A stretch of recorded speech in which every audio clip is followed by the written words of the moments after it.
The keys my father gave my sister would work for another 4 hours. He had tied them to a red ribbon, the kind Colleen Ellison saved in a kitchen drawer because you never know when something might need a bow.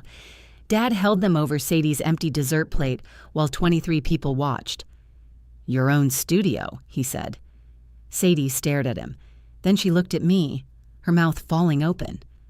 For one hopeful second, I thought she was going to ask why our father was giving her the keys to a place I had rented and paid for during the past 6 years. Instead, she threw both arms around his neck. Everyone applauded. My mother squeezed my hand beneath the table. "I knew you'd come around." That was the moment I understood this wasn't just Dad getting carried away with a toast. He had told them I was part of it. Sadie was crying. Dad was shining. A silver key poked through the red bow, catching the light from the restaurant's fake chandelier. I looked at my watch. 8:12. At midnight, those keys became souvenirs. That morning, the studio still looked like mine if you stood in the doorway and didn't turn your head too far to the left. The brick wall was still there, along with the white sweep I used for product shoots and the work table Dad and I had built the first summer. My dented green kettle sat on the sink. 3 rolls of backdrop paper stood in the corner like giant drinking straws. Morning light came through the high windows and landed in bright rectangles on the floor. Everything else had begun to disappear. My cameras were already locked in storage. So were the lenses, light stands, monitors, and the rolling cabinet that contained enough cables to connect Cincinnati to the moon. 2 garment racks had gone to the shared production space I would start using Monday. The client chairs were in the back of my hatchback because I had convinced myself they would fit in my apartment. They did not. I had spent the night walking sideways through my living room. At 9:30, I was sitting cross-legged on the studio floor, sorting clamps into keep, donate, and why do I own this? When Sadie came in carrying 2 coffees and a canvas bag that said, "Emotional Support Pottery." She nudged the door shut with her hip. "I brought oat milk. I don't drink oat milk. You did for 3 weeks. That was 2 years ago. You seemed happier then." She handed me the wrong coffee anyway. I took it because this was how Sadie loved people. Inaccurately, but with enthusiasm. She wore paint-splattered overalls over a rust-colored tank top, with her dark hair twisted up through a yellow pencil. There was a streak of dried clay along her forearm. At 32, she still moved like she was arriving late to a party she had organized. She looked around the room. Whoa. I kept sorting clamps. "What? It's really empty. I've been clearing things out. Are you painting?" "No." She walked toward the bare shelves where I used to store seamless paper and prop boxes. Her fingertips skimmed the dustless lines left behind. "Did you get robbed by an extremely organized burglar? I told you I was changing some things. You said you were downsizing. This is what downsizing looks like." I thought it looked more like buying smaller lamps. I almost told her then. I had rehearsed the conversation 3 times in the shower. "The lease ends tonight. I'm moving my business. You have until the end of the day to take your clay, but I paid for a storage unit for 1 month if you need it. Clear, kind, finite." Then Sadie spotted the box marked Glass, Mara, and bent toward it. "What's in here?" "Glass, Sadie. You've gotten very literal since the divorce, and yet you keep asking questions with obvious answers." She smiled, but it slipped when she saw that I didn't. The day was already packed too tight. I had to meet the manager at my new workspace, return a rented dolly, pick up my parents' anniversary cake, and somehow remove the battered blue couch nobody wanted. The landlord's representative was coming at midnight for the final inspection because the redevelopment company apparently believed ordinary business hours were for cowards. I wanted to tell Sadie when we had enough time for her reaction. That was the excuse I used anyway. She turned toward the back corner where a curtain separated her ceramics area from the rest of the room. "You didn't touch my stuff, did you?" "No." There were 6 plastic tubs of clay behind that curtain, 2 drying racks, several bags of tools, and a shelf of unfinished pieces. I had packed her smaller supplies into boxes so we could move them quickly, but I hadn't thrown away so much as a cracked saucer. Sadie pulled the curtain aside and stopped. "You packed it. Neatly. Why? So it'll be easier to move. To move where? There it was, an opening wide enough for the truth. My phone rang. Mom. Sadie looked at the screen. Don't answer. If I don't, she'll call you. My phone has boundaries. Your phone has 46 missed calls. Same thing. I answered. Mom didn't say hello. The bakery has no record of your father picking up the cake. Dad was supposed to get it at 11. He says you told him you would. I told him I could if he couldn't. He can't. Why? A muffled conversation happened on her end. Dad's voice rose in the background, objecting to something. Mom came back clearer. He has an errand. What errand? Something for tonight? What something? Mara, I'm standing here in one shoe. I closed my eyes. How is that related? I can't have this conversation until I find the other one. She hung up. Sadie sipped her coffee. Mom's getting better at endings. Did Dad mention an errand to you? Her gaze dropped into the cup. It took half a second too long. No. You're a terrible liar. I'm not lying. You did the voice. What voice? The tiny one you think sounds casual. My voice is naturally charming. It just went up 2 octaves. Sadie bent to fuss with the top of one of her boxes. Maybe he's getting Mom a present. Dad bought her a porch swing. You know about that? I ordered it. Of course you did. And it's still in the box in their garage because he said putting it together would make it less special. That made her laugh. I laughed too, against my will. Dad had an extraordinary ability to imagine the completed emotional effect of work he had not done. Sadie stepped over the boxes and leaned against the work table. Dad and I had made it out of salvaged maple, back before either of us knew the studio would last. He had shown up every Saturday for a month with a red metal toolbox and a paper bag full of egg sandwiches.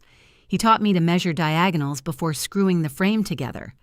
I taught him that commercial photographers did not spend their days taking pictures of models in wind machines. When we finished, he carved our initials underneath the tabletop. DE plus ME, I used to run my fingers over them whenever I crawled under to plug in a light. It felt like proof that he had once seen this place as mine.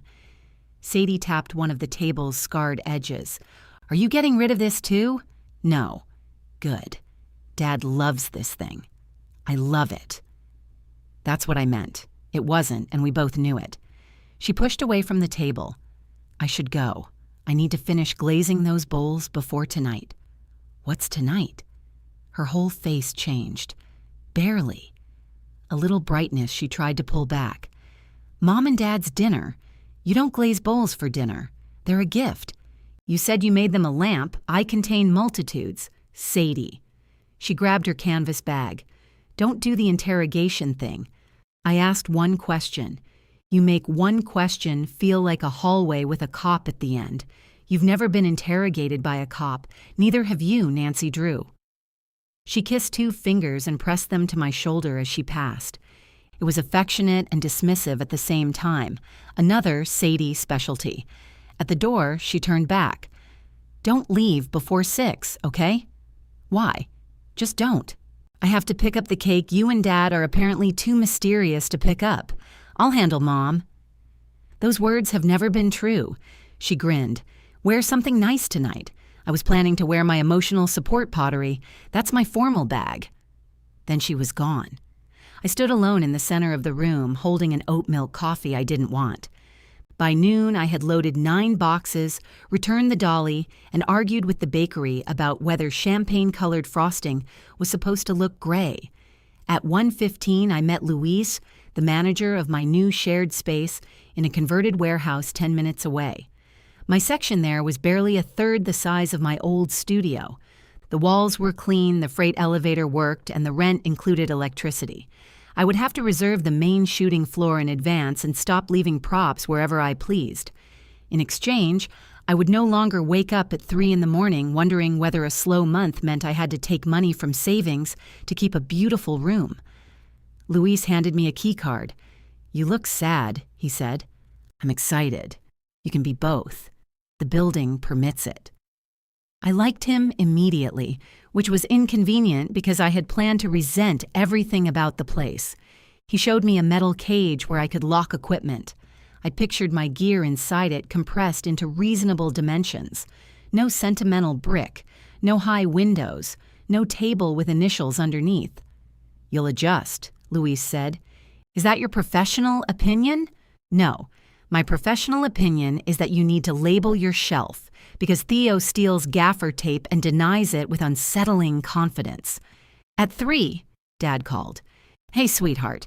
He only called me sweetheart when he wanted cooperation before details. "Where are you?" "Out and about. That's not a place." "You picking up that cake?" "I already did." "See? That's why you're my hero." I shifted the bakery box on the passenger seat. "What's the errand?" "What errand?" "The one preventing you from completing the single anniversary task you were assigned." He chuckled. "Your mother told you." "She called me from inside a missing shoe. She found it. You still haven't answered." A car horn sounded on his end, then the hollow clang of a heavy door. "I'm taking care of something," he said. "At my studio?" Silence. "Not much. A breath, maybe 2. Then Dad gave me the same line he had used when he borrowed my car without asking, when he invited cousins to my apartment after my divorce, when he told Mom I would cover the refrigerator. "Don't worry about it, Mara. I've got it handled." I turned in the driver's seat and looked through the rear window at the boxes packed up to the glass. "Dad, do you have my spare key? You gave us that for emergencies." "Do you have it?" "You're going to be late to the restaurant." The line went dead. When I reached the studio, the spare key was in the lock. Dad was inside with a tape measure clipped to his belt. Beside him, face down on my work table, lay a freshly painted wooden sign. He moved in front of it too late. I saw my sister's name.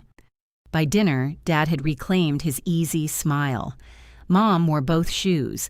Sadie sat across from me in a green dress, checking her phone every few minutes while relatives arrived and kissed cheeks and complained about parking. I said nothing through appetizers, nothing through the toast to 38 years, nothing while Dad told the story of proposing to Mom with the ring hidden in a baked potato, a story that changed restaurants every time he told it. Then dessert came. Dad stood, reached into his jacket, and pulled out a ring of keys tied with a red ribbon. Sadie covered her mouth. My mother took my hand. And while everyone applauded the gift my father had made out of my life, I looked straight at him and asked, "What exactly do you think you're giving her?" His smile tightened. "The studio," he said. "It's all handled." "Handled how?" Dad gave a small laugh for the table, as if I had set him up for a joke. "Can we not turn this into a business meeting? You just gave away my business. I gave your sister a place to build hers." A fork clicked against a plate somewhere near Aunt Bev. Nobody moved after that. Our family could ignore almost anything until someone named it too clearly. Sadie still held the keys. The red ribbon rested across her knuckles. "Mara," she said, "I thought you knew." Apparently, everybody thought I knew. Mom's grip tightened around my hand. "You did know. Your father said you two had discussed it." I looked at him. Dad adjusted his tie. It was navy blue with tiny gold dots, the one I had bought him after he complained that every tie made him look like a regional bank manager. "We talked about you downsizing," he said. "We talked about me being busy and clearing out. You saw that today. I've known for a while." "How?" He reached for his water glass, though it was empty. Sadie whispered, "Dad." He set the glass down. "I stopped by a couple weeks ago with my emergency key. It wasn't exactly an emergency, but I needed to get some measurements for the sign." Across the table, Uncle Ray became deeply interested in the frosting on his cake. His wife put her napkin over her mouth, but not before I saw her wince. Dad leaned closer to me, lowering his voice as if privacy could still be created by volume. "You weren't using half that space. I use all of it. There was nothing on the shelves because I was packing." "Exactly." "No, not exactly. Packing doesn't mean you get to distribute the building. The building isn't yours. That landed differently." He realized it too, but instead of backing away, he went on. "You lease it, Mara. Let's keep this in perspective. I pulled my hand from Mom's. Yes, I said. Let's. Sadie turned the keys over in her palm. She had stopped crying. What is happening? Dad's irritation vanished the second he looked at her. Nothing is happening. Your sister is surprised. I should have told her we were doing this tonight, but I wanted it to be special. You said she agreed. She did, in principle. I didn't. He glanced at me. You said you were moving on. I said business was changing. Same thing. No, Dean, Mom said quietly. That is not the same thing. Dad stared at her. Mom rarely used his name unless there was a medical professional in the room, or she wanted to remind him that other people had been issued birth certificates too. He rubbed his thumb over a water ring on the tablecloth. All right, he said. Maybe I got ahead of the conversation. You made a sign. It's a nice sign. What does the sign have to do with anything? Sadie asked. Her voice was sharper now. Dad's head turned toward me, warning me without words. I didn't protect him. It says Sadie Ellison Ceramics. Sadie looked at Dad again. You said Mara had it made. I said Mara knew about it. You said she thought the font was elegant. I do not think that font is elegant, I said. It looks like a candle company is apologizing. Aunt Bev made a choking sound into her napkin. It was the wrong moment to be funny, which was usually when humor showed up in our family, barefoot and carrying alcohol. Sadie's cheeks flushed. Can everyone stop talking about the font? I'm sorry, I said. No, you're not. I'm sorry you were lied to. I stand by what I said about the font. Dad shoved his chair back an inch. I did not lie. You told me she agreed, Sadie said. I believed she would. That isn't what agreed means. Sadie, I was trying to do something for you, with Mara's place, with a family place. I laughed once. I didn't mean to. It came out flat and ugly. Dad looked at me. I put months into that studio. You helped me fix it up 6 years ago. I put in the floor. We put in the floor. And the shelves. I paid for the shelves. So, that erases the work? No. It means the work was a gift, unless you sent me an invoice and I missed it. His face changed. That hurt him. I saw it. And for one terrible second, I wanted to take it back. Dad and I had eaten egg sandwiches on that unfinished floor. He had shown me how to tap warped boards into place with the heel of my hand. On the day we hung the last shelf, he stood in the middle of the room with sawdust in his hair and told me, You made yourself something nobody can take from you. Maybe he had forgotten saying it. Maybe he hadn't. Mom touched the stem of her wine glass. We're doing this in front of everybody. You invited everybody, I said, for our anniversary. Dad cleared his throat. And for a small celebration afterward. What small celebration? No one answered. I looked at Sadie. She lowered her eyes to the keys. Dad said we could go to the studio after dinner, she said. Just champagne. A few friends. How many? Not that many. How many, Sadie? Maybe 15. You invited 15 people to my studio. I thought it was my studio. The sentence came out so simply that it silenced me. Not our studio. Not the family studio. Mine. She heard it a second after I did. Her fingers closed around the ribbon. I thought it was going to be. Starting when? Tonight. Tonight? Dad leaned in again. Don't start. I looked straight at Sadie. Did you move your things? Some things. What things? My wheel, the glaze cabinet, some display shelves. There were no display shelves this morning. Dad bought them. I found a great deal, he said. Where did you put them? Sadie nodded toward the restaurant windows, as if the studio might be visible through the parking lot and the dry cleaner across the street. By the white wall. My sweep? We didn't damage it. Who is we? Greg helped. Her on-again, off-again boyfriend. Greg believed every object could be moved with one hand if enough people watched. I pressed my fingers to the spot between my eyebrows. What else? Nothing major. Sadie. The kiln is coming Monday. I looked up. What kiln? She blinked at me. The one I ordered? You ordered a kiln. It's not huge.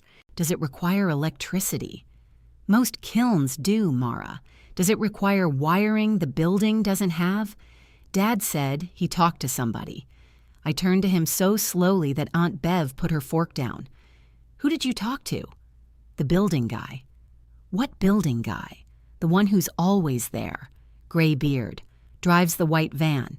Eddie? That sounds right. Eddie does maintenance. He knows the building. He changes filters and yells at pigeons. He doesn't negotiate leases. Dad's jaw set. He said they'd be happy to have a working artist stay in the space. He likes Sadie's bowls. That isn't a contract. Sadie put the keys on the table. Why are we talking about a contract? I stared at them beside the cake crumbs. I had planned to tell her alone. I had planned to say it gently, then give her the storage unit information and help move the boxes. I had even bought the kind of packing tape she liked, the clear one that tore cleanly and didn't make her swear. Instead, I had 23 faces angled toward me, waiting to see whether I would be cruel enough to ruin a gift I had never given. The lease ends tonight, I said. Sadie didn't react at first. Dad did.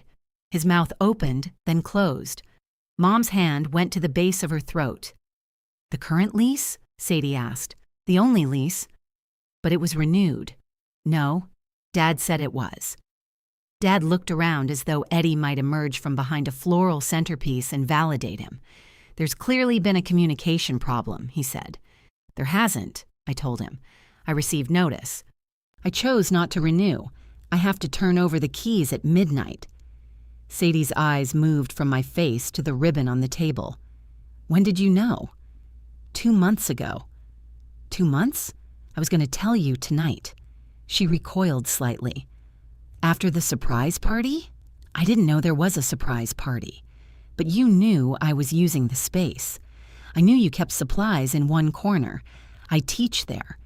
You've taught 3 private sessions there after asking me. I booked a series. My stomach tightened. What series? Sadie looked at Dad before answering. 6 Saturday workshops. Beginner wheel classes. At the studio? Where else would they be? How many people paid? 8. Sadie.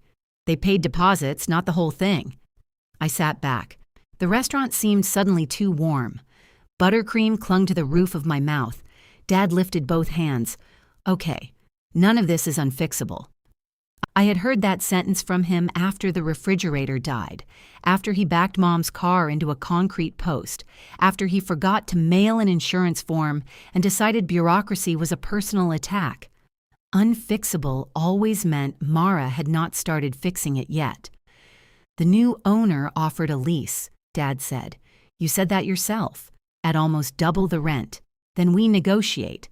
There is no we. You're walking away anyway. Yes. So let Sadie take it. She can, if she qualifies and wants to pay the new rate. Sadie's face went pale. How much? I told her. She stared at me. That's more than my apartment. I know. Dad waved the number aside. They always start high. This isn't a yard sale. They don't want an empty unit. They're gutting the row. Eddie never mentioned that. Eddie is not the oracle of commercial real estate. Mom closed her eyes. Please stop saying Eddie. A server approached with a coffee pot, took in the table, and retreated without offering anyone coffee.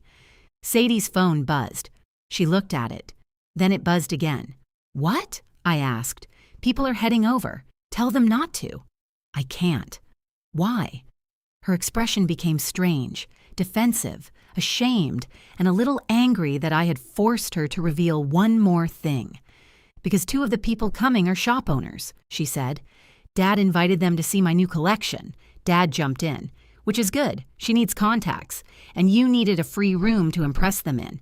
I needed you to be happy for your sister. There it was. Clean enough to fit on a greeting card. Mom whispered, Dean. But he kept looking at me, waiting for the dependable version of me to return. The one who would absorb the cost before anyone else had to feel embarrassed. Sadie stood and picked up the keys. I'm going to the studio. I rose too. I'll come with you. I don't want you there. I have to be there. It's still my lease.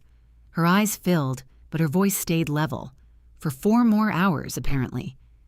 She walked out with Dad following close behind, already telling her there had to be another option.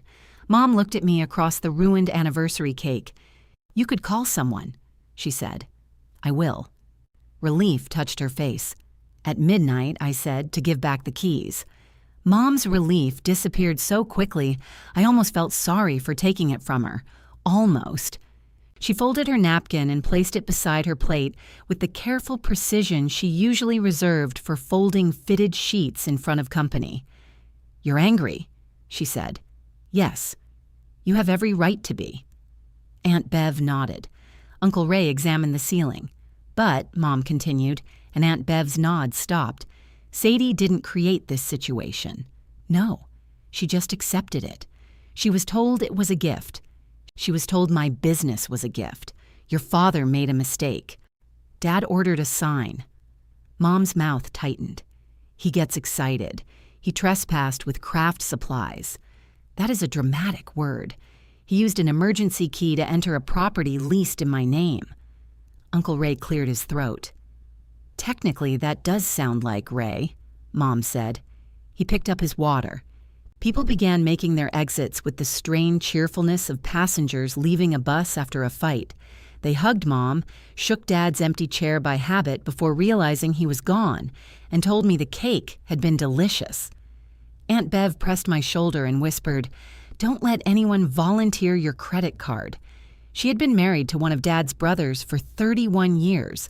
She knew the family climate. Mom collected the anniversary cards while I carried the leftover cake to my car.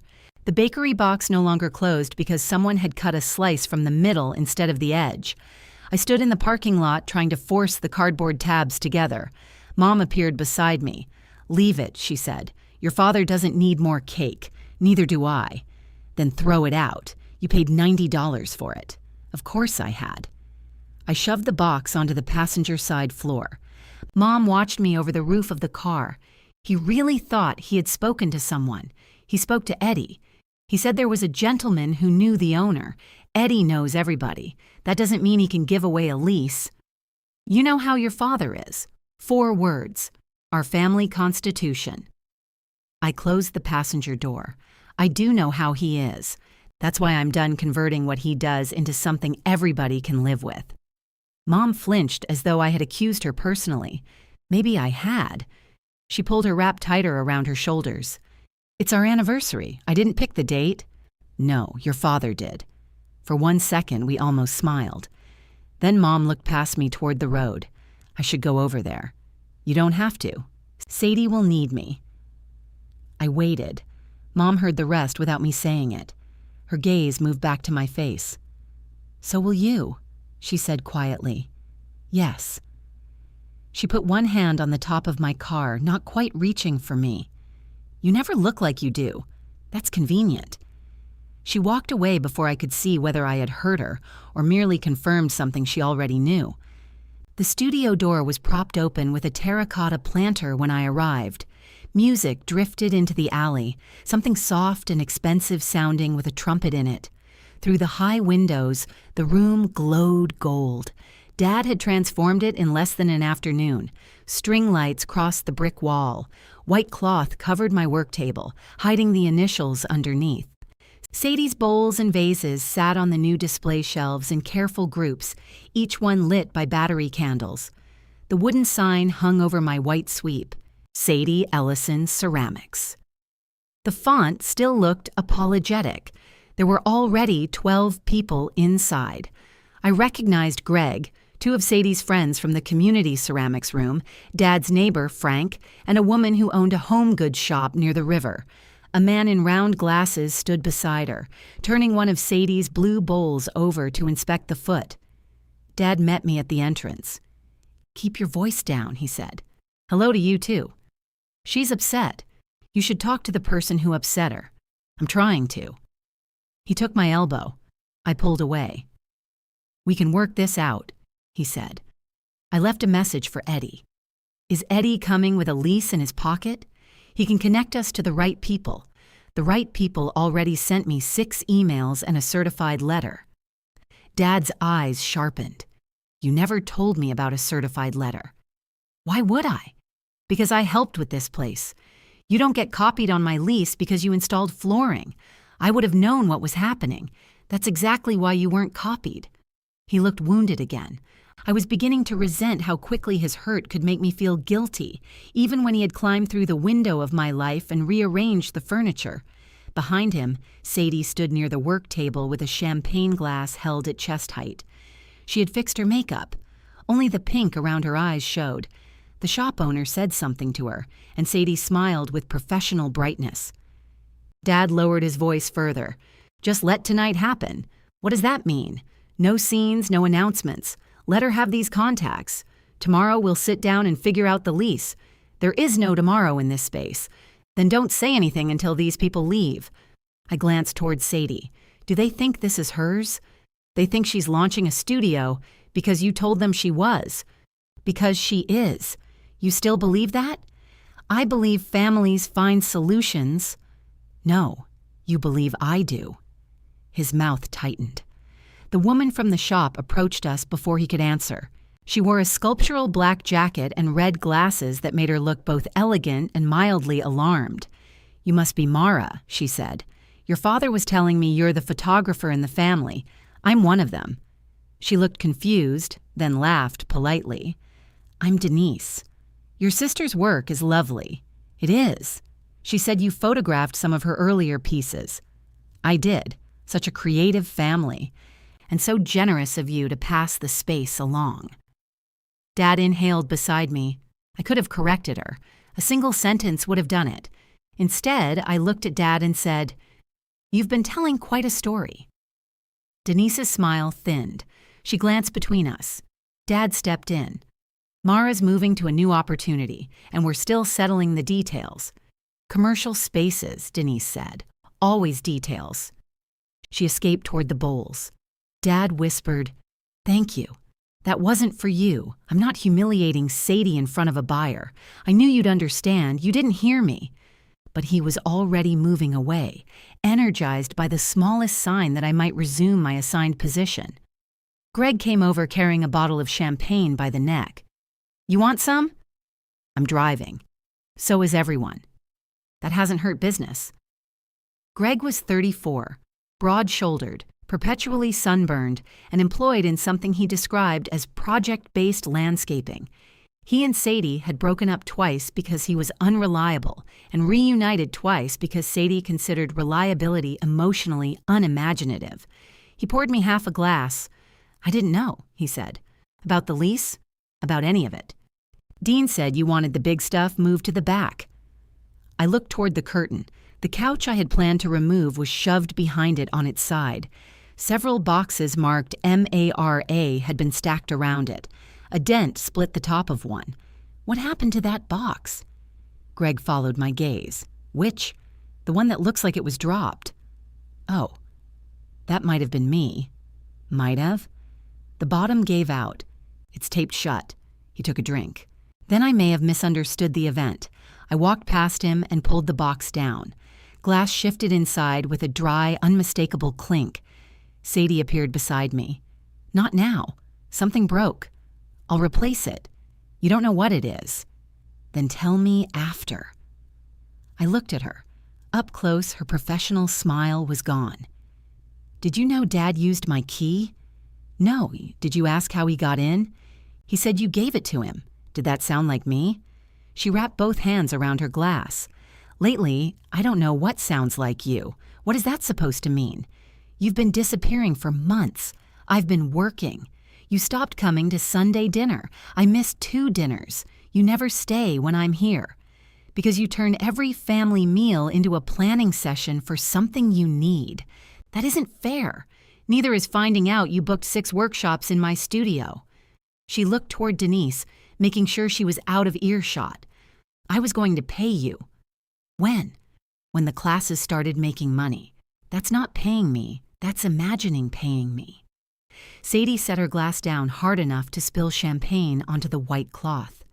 You could have told me the lease was ending. I tried this morning. No, you sorted clamps while I walked around a room you had emptied behind my back. Behind your back? I pay for the room. I work here too. You use it. That distinction is easy to make when you're the one with money. There it was, the oldest shortcut between us. I had money. Sadie had dreams. Any boundary I drew was an attack by the fortunate against the brave. I have bills, I said. And I don't? You ordered a kiln for a building you never had permission to occupy, because Dad told me it was settled, and you wanted to believe him. Her face folded for half a second before anger repaired it. Yes, she said, I did, because for once somebody thought I deserved more than a corner. The words hit the exact place she aimed them. Dad called everyone together before I could respond. He stood under the wooden sign with an arm around Mom and another around Sadie. Mom looked like she wanted the floor to open. To new beginnings, he said, lifting his glass. A few people raised theirs. Dad kept going. He thanked everyone for believing in Sadie. He talked about talent and courage and how important it was to have a family that made room for your dreams. Then he looked at me. And Tamara, for building something worth passing on. The applause came slowly. I didn't raise my glass. A knock sounded against the open door. A woman in a gray coat stood outside with a leather folder tucked beneath one arm. She checked the number beside the entrance, then checked her watch.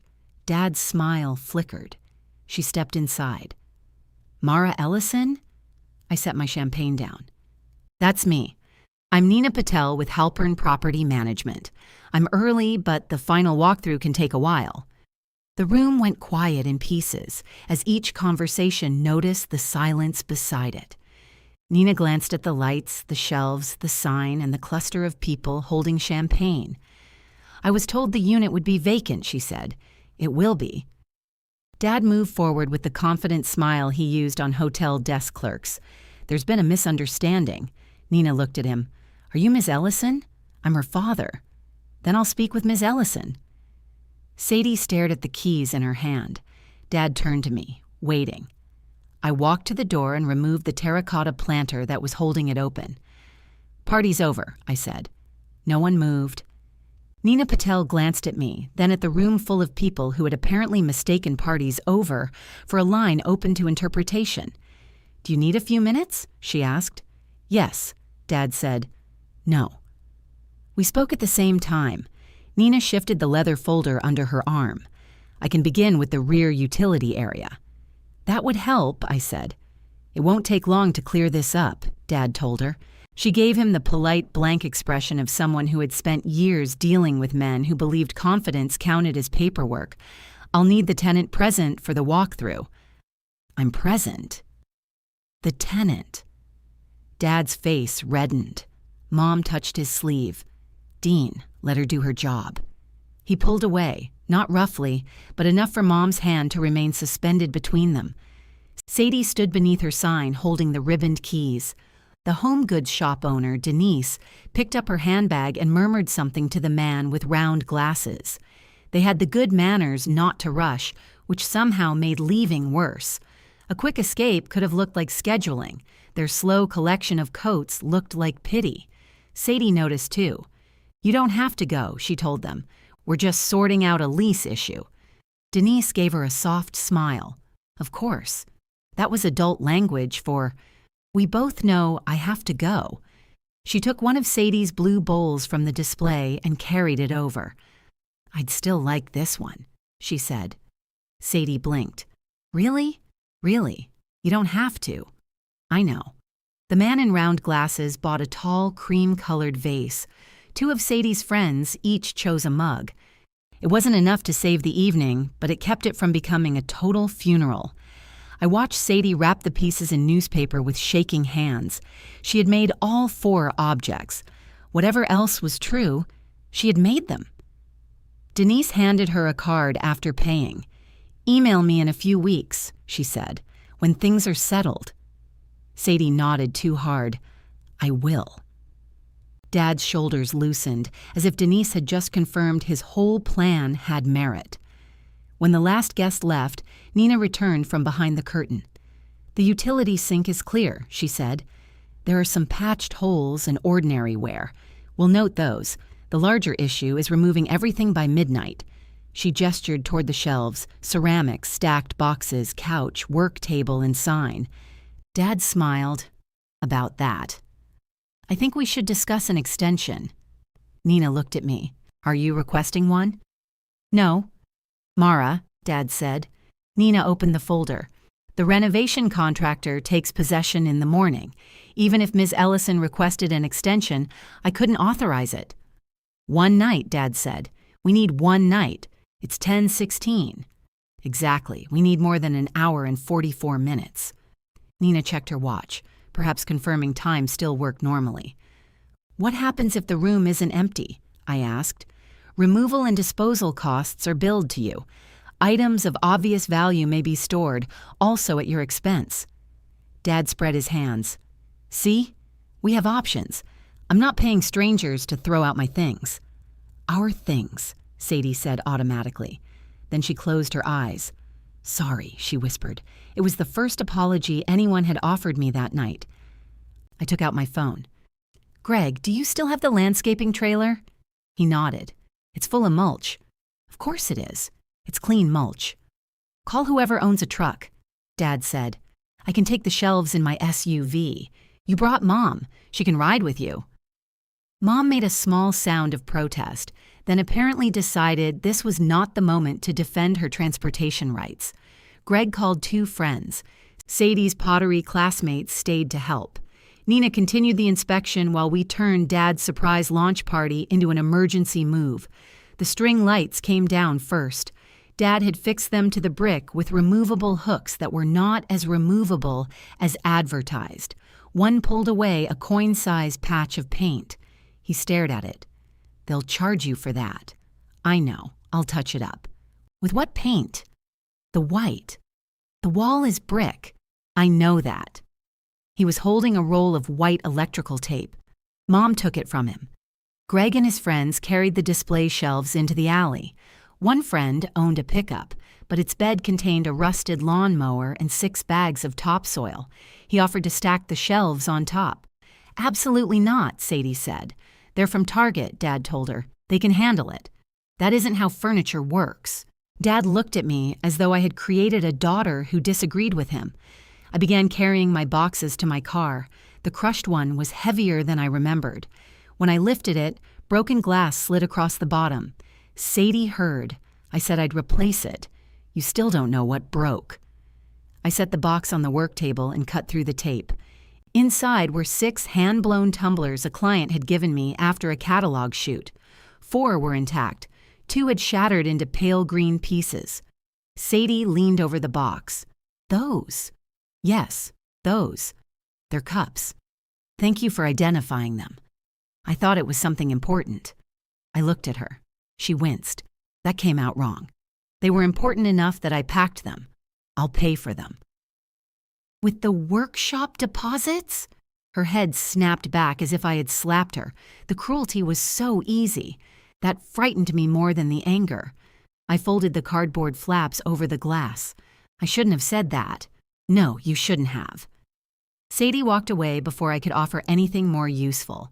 We worked without speaking for the next half hour. My hatchback filled quickly.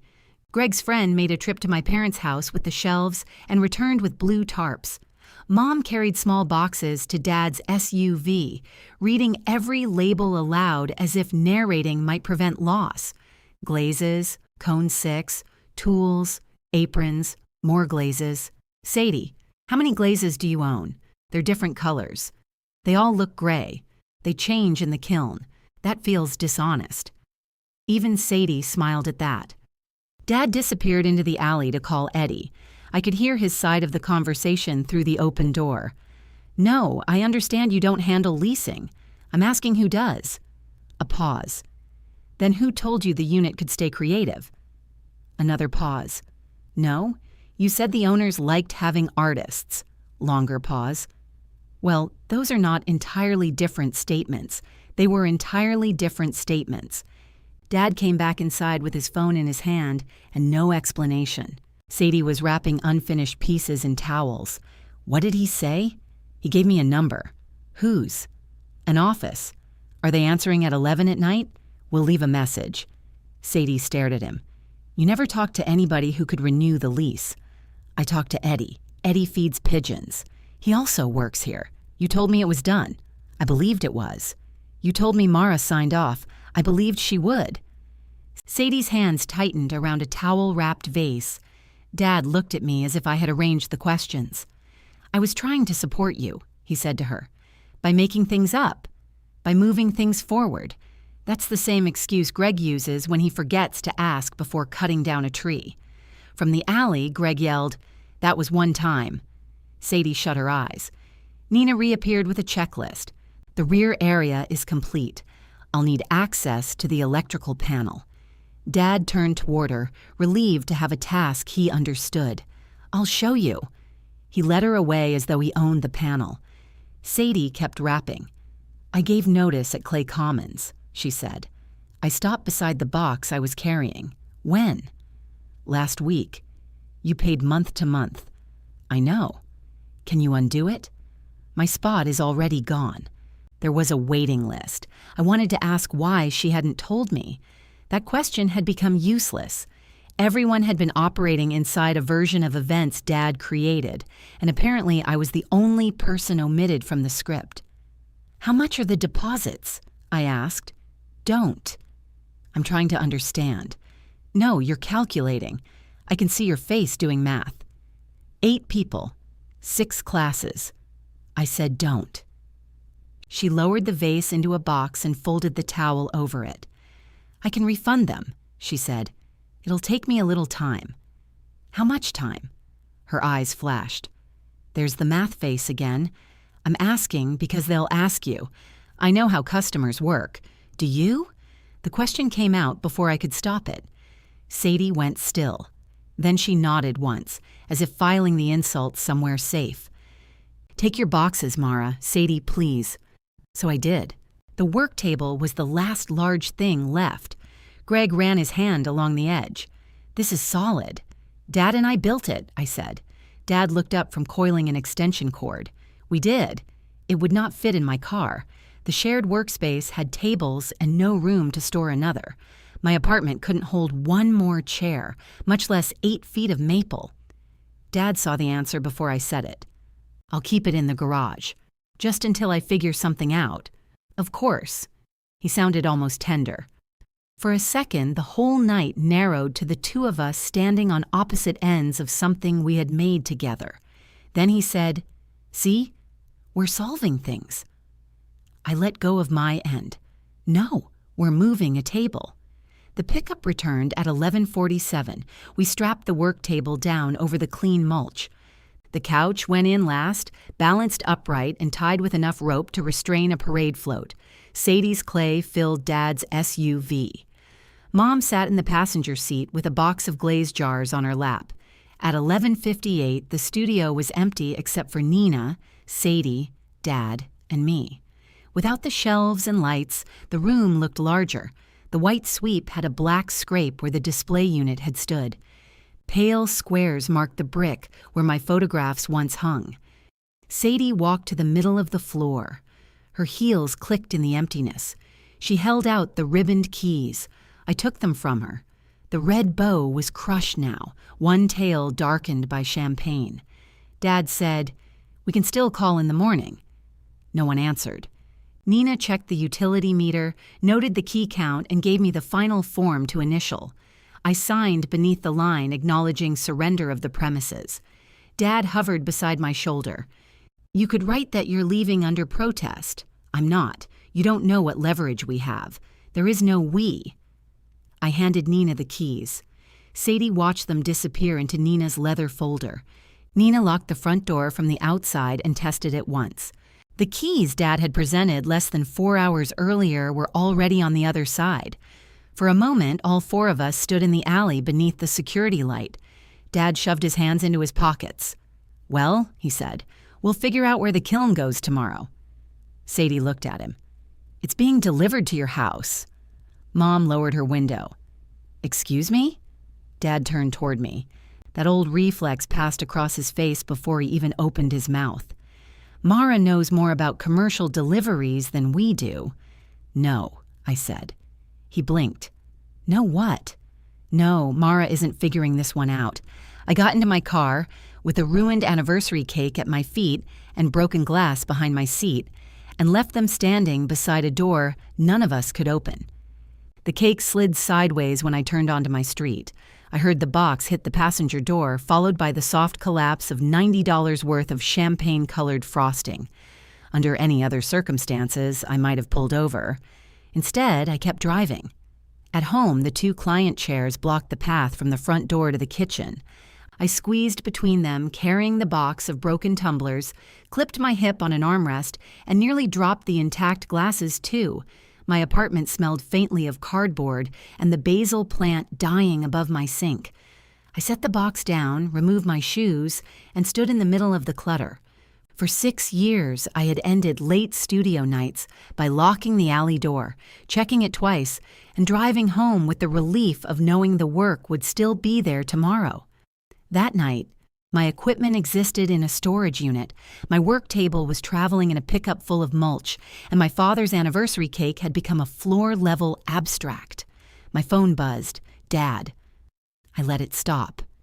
It rang again. Then Mom called. I turned the phone face down on the counter. A minute later, Sadie's name appeared.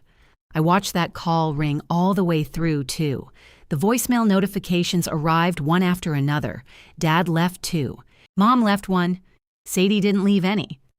I listened to Dad's first message while scraping frosting off the inside of the bakery box with a butter knife. Hey, sweetheart. Listen, I know tonight got heated. I don't want us all saying things we can't take back. Call me in the morning and we'll go over some options. His second message was shorter. Also, do you have the name of the person who offered you the new lease? I deleted both. Mom's message began with 11 seconds of muffled noise, then her voice saying, "Is this on?" She sighed. "We got everything into the garage except the couch. Greg took that. Your table is here, although your father stacked something on it and I told him not to. Sadie's staying with us tonight. She's very upset. I know you're upset too. I wish you'd call so I don't have to choose who to worry about." I saved that one, though I wasn't sure why. My mother had spent our lives acting as if attention were a blanket too small for 2 daughters. Sadie needed it visibly, so Mom tucked it around her. I was always the uncovered pair of feet saying I was fine. I ate cake over the sink at 1 in the morning. It tasted like cold sugar and resentment. The next morning, Dad called before 8. I answered because ignoring him had not made me feel peaceful. It had only made me feel like I was waiting for a smoke detector to start chirping again. Finally, he said, "Good morning. Are you home?" "Yes." "Can we come over?" "No." There was a pause. He had asked the question, expecting the answer to function as notice. "We need to talk." "We are talking." This isn't a phone conversation. It became one when I said no. He exhaled hard. In the background, a cabinet slammed. Sadie has 8 people expecting classes. I know. The first one is next Saturday. I didn't know that. Well, now you do. I waited for the request. Dad cleared his throat. Could she use your new place? No. You didn't even think about it. I did. The answer is no. You said it's a shared production space. It's for photography. There's floor space. You've never seen it. All studios have floor space. That isn't a business model. We need 6 Saturdays. I don't have the right to give her 6 Saturdays there. But you could ask. I'm not asking my new landlord if my sister can run pottery classes in a photography building, because you gave away a lease you didn't control. I didn't give away a lease. That was the only accurate thing you said. His silence sharpened. I gave her confidence, he said. You gave her keys. I gave her a reason to move forward. You gave her a delivery address for a kiln. We're handling the kiln. Great. Your mother is worried it won't fit. Then measure. What do you think I'm doing? Calling me. He took a breath through his nose. I could picture him in the garage with his red toolbox open, a tape measure hooked to his belt, convinced that willingness could alter electrical capacity.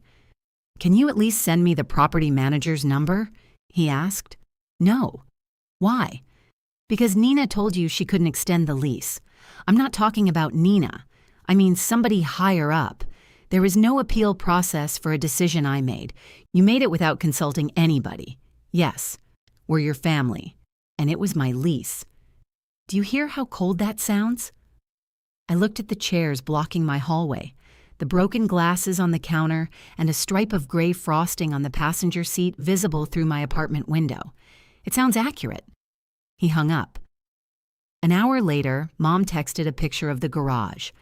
Sadie's clay boxes formed 2 walls around Dad's workbench.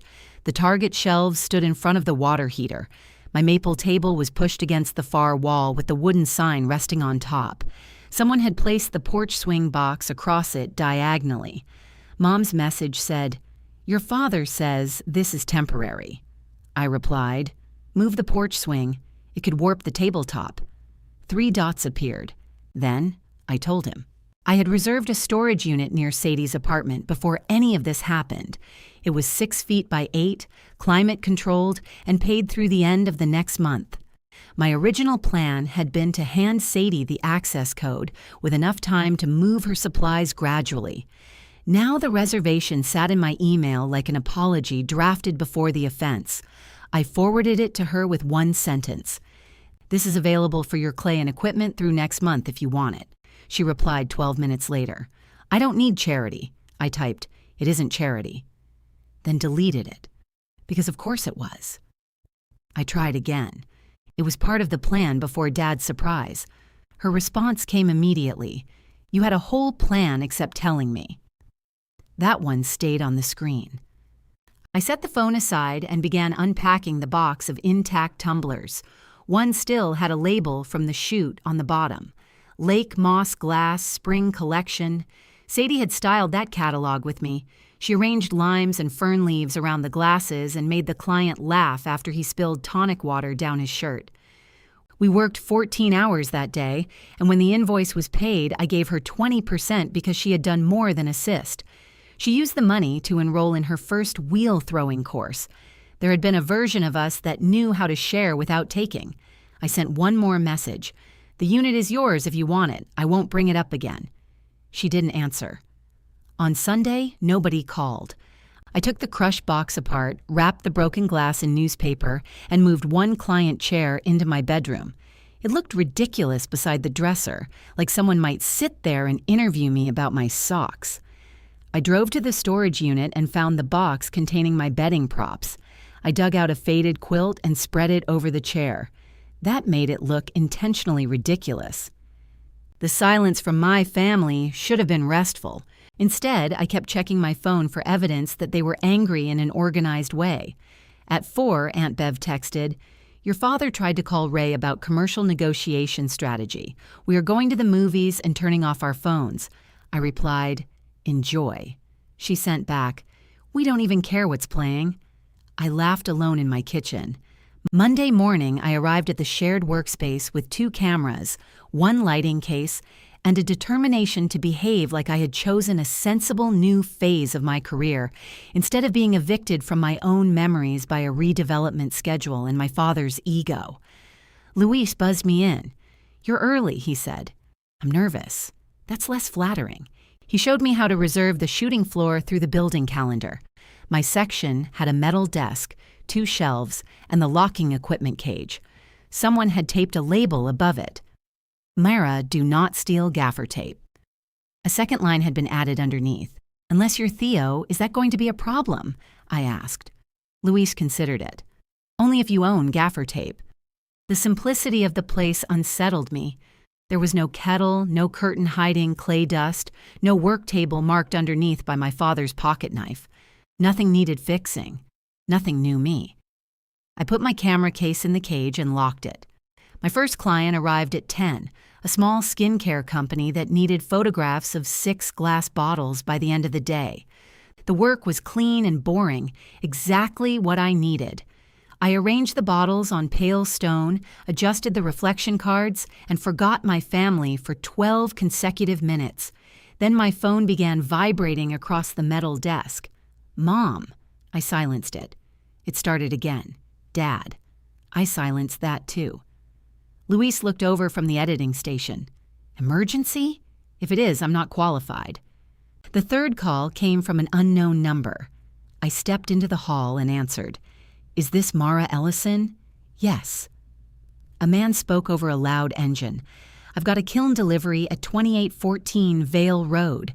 Customer contact isn't answering. Dean Ellison signed for curbside, but he's asking us to bring it into a garage. Vale Road was my parents' address. Then you need to talk to Dean Ellison. He gave me your number." Of course he had. "I'm not the customer," says here Sadie Ellison. "That's my sister. Can you reach her?" "No, I could. That wasn't the same as being responsible for doing it." The man lowered his voice. "Look, we can leave it curbside, but once he signs, that's where it stays. This unit's 480 pounds. Behind him, I heard Dad arguing with someone. "Sir, the garage has a step." "It's one step," Dad shouted. The driver came back. "You hearing this?" "I am. What do you want us to do? Why are you asking me?" "Because they are." That was the whole family system in one exhausted sentence. "They shouldn't be," I said. "The person who ordered the kiln needs to decide." I hung up and called Sadie. She answered on the first ring. "What?" "The kiln is at Mom and Dad's. I know, I'm driving there." Dad gave the driver my number. I didn't. I know. Another sentence I hadn't expected to say. Sadie went quiet. Road noise filled the gap. "Did they leave it?" she asked. "Not when I hung up." "You hung up?" "Yes." "What if Dad signs?" Then Dad signs. "Mara, it weighs almost 500 pounds. I know. And Mom needs the garage for her car." "I know." Her breath caught with frustration. "Can you please not do this right now?" "Do what?" "Teach us all a lesson." I leaned against the hallway wall. "You think I arranged for the kiln to arrive?" "No." "Did I order it?" "No." "Did I promise you a studio?" "No." "Then what part of this is me teaching you a lesson?" She had no answer. I softened anyway. Reflex. "The storage unit has ground-level access," I said. "Ask the driver if he can redirect there. I told you I don't want your storage unit. Then don't use it. It's not that simple. It actually is. Easy for you to say." "No, Sadie. Expensive for me to say. I already paid for it." The silence that followed was different. "You paid before Friday?" she asked. "Yes." "So you were going to help me move?" "Yes." "But not keep the studio?" "No." She breathed out slowly. Dad's voice came through her car speaker. He must have called on the other line. "I have to go." "All right. Mara?" I waited. "Don't call the driver back." I wasn't going to. When the line ended, I returned to the shooting floor. Luis had repositioned one of my reflectors. The bottles glowed against the stone, clear and separate, each casting its own small shadow. At noon, Mom sent another picture. The kiln sat in the middle of the garage. The target shelves had been pushed into the hallway. Clay boxes crowded the door to the laundry room. Dad stood beside the kiln with both hands on his hips, studying it like an appliance that had personally betrayed him. Under the photo, Mom had written, "Your father signed." I put the phone face down and went back to work. The bottles took 6 hours to photograph and 20 minutes for the client to approve. That was one of the things I loved about product work. Glass could be difficult, reflective, and unforgiving, but it never changed the agreement after I delivered. It didn't call the backdrop a family backdrop or ask whether another bottle could have my lighting set up on Saturdays. At 5:30, Luis leaned over my monitor. "Nice edges," he said. "Thank you." "Theo says you used too much tape." Theo stole 6 feet of it. He says borrowed. He wrapped it around a broom. Luis studied the broom leaning near the freight elevator. It had a silver band around the handle. "Creative differences," he said. I packed my camera into the equipment cage, locked it, and waited for the familiar urge to take everything home with me. At the old studio, I had trusted the deadbolt, the alarm, and 6 years of routine. Here, 3 other people had access to the room, and one of them apparently decorated cleaning tools. I checked the lock twice. My phone held 7 messages. "Mom, call me." "Dad, need to discuss reimbursement." "Sadie, ignore him." "Dad, this is time sensitive." "Mom, he thinks your insurance might help." "Sadie, Seriously, ignore him. Dad, your mother's car cannot stay outside indefinitely. The seventh was a photograph from Mom. Her sedan sat in the driveway beneath a tree. A single leaf had landed on the windshield. I called Sadie. She answered with, "I told you to ignore him. What reimbursement?" She groaned. "He thinks your business insurance can refund my workshop deposits." "My business insurance?" I told him it can't. It can't. I know. Why does he think it can? Because he found something online about interruption coverage. There was no interruption to my business. I know. Your classes were never part of my business. I know, Mara. Her voice cracked on my name. Not enough to become tears, but enough to make me stop. "How much do you owe?" I asked. "I'm handling it." "That isn't a number. 1,200. 8 people. $150 each." My brain did the math before I could stop it. Sadie would see it on my face, even over the phone. "I've already sent back 3 deposits," she said. "With what money?" "My money." I didn't say it wasn't. "You were about to." "No." You make a pause sound judgmental. "So do you." She gave a tired laugh that disappeared quickly. "What about the kiln?" I asked. "Financed. First payment's next month. Can you return it? Restocking fee, return freight, and I lose the delivery charge. It comes to almost what I put down. Can it stay in the garage? It can stay. I can't run it there. Power? Power, ventilation, clearance. Dad says he can fix all 3. Dad tried to patch brick with electrical tape. I brought that up. What did he say? That he was under pressure. I sat in my car without starting it. Through the windshield, I could see the warehouse windows reflecting a pale orange sky. "Clay Commons?" I asked. "Can you rent kiln time even if your monthly spot is gone?" "Yes, but I have to pay the public rate. That's better than owning a 500-pound table." "It's not a table." "You know what I mean. I'm trying to find somebody to take over the financing." "That sounds smart. Don't sound surprised." "I don't." "You do." We went quiet again. It was strange how easily we could retreat into familiar irritation. We'd spent years polishing the exact sentences that hurt without looking cruel. "Mom wants us over tonight," Sadie said. "I gathered that from the Leaf emergency. The car isn't the point."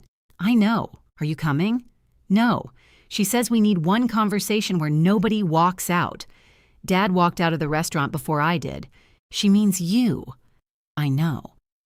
Sadie exhaled. "Can you come anyway?" The request was different without Dad's certainty wrapped around it. "Why?" "Because if you don't, he'll spend 3 hours explaining his version to Mom, and by tomorrow she'll think a claims adjuster stole my studio. It was never your studio. I know that now." The sentence hung there. I started the car. 1 hour, I said. Mom had moved the Target shelves deeper into the hallway to create a narrow path from the kitchen to the garage. I had to turn sideways to get past a stack of glaze boxes. The house smelled like roast chicken, damp clay, and the cinnamon candle Mom lit whenever she wanted a room to feel less hostile. Dad sat at the kitchen table with his laptop open and papers spread around him. He had changed out of the anniversary suit but still wore the gold dot tie loosened around his neck, as if the past 3 days were one continuous business emergency. "You came," Mom said. She hugged me too long. Sadie stood at the counter shredding chicken with 2 forks. Her hair was tied in a loose knot, and she wore one of Dad's old college sweatshirts. She looked exhausted. Dad tapped the papers. "I printed your coverage categories. You don't have my policy. I found a standard version. For an insurance company I don't use. The principles are the same." "No, they aren't. Sit down before you decide." "I've decided." Mom took the forks from Sadie. "Can we eat first?" "No," Dad and I said together. Sadie leaned against the counter.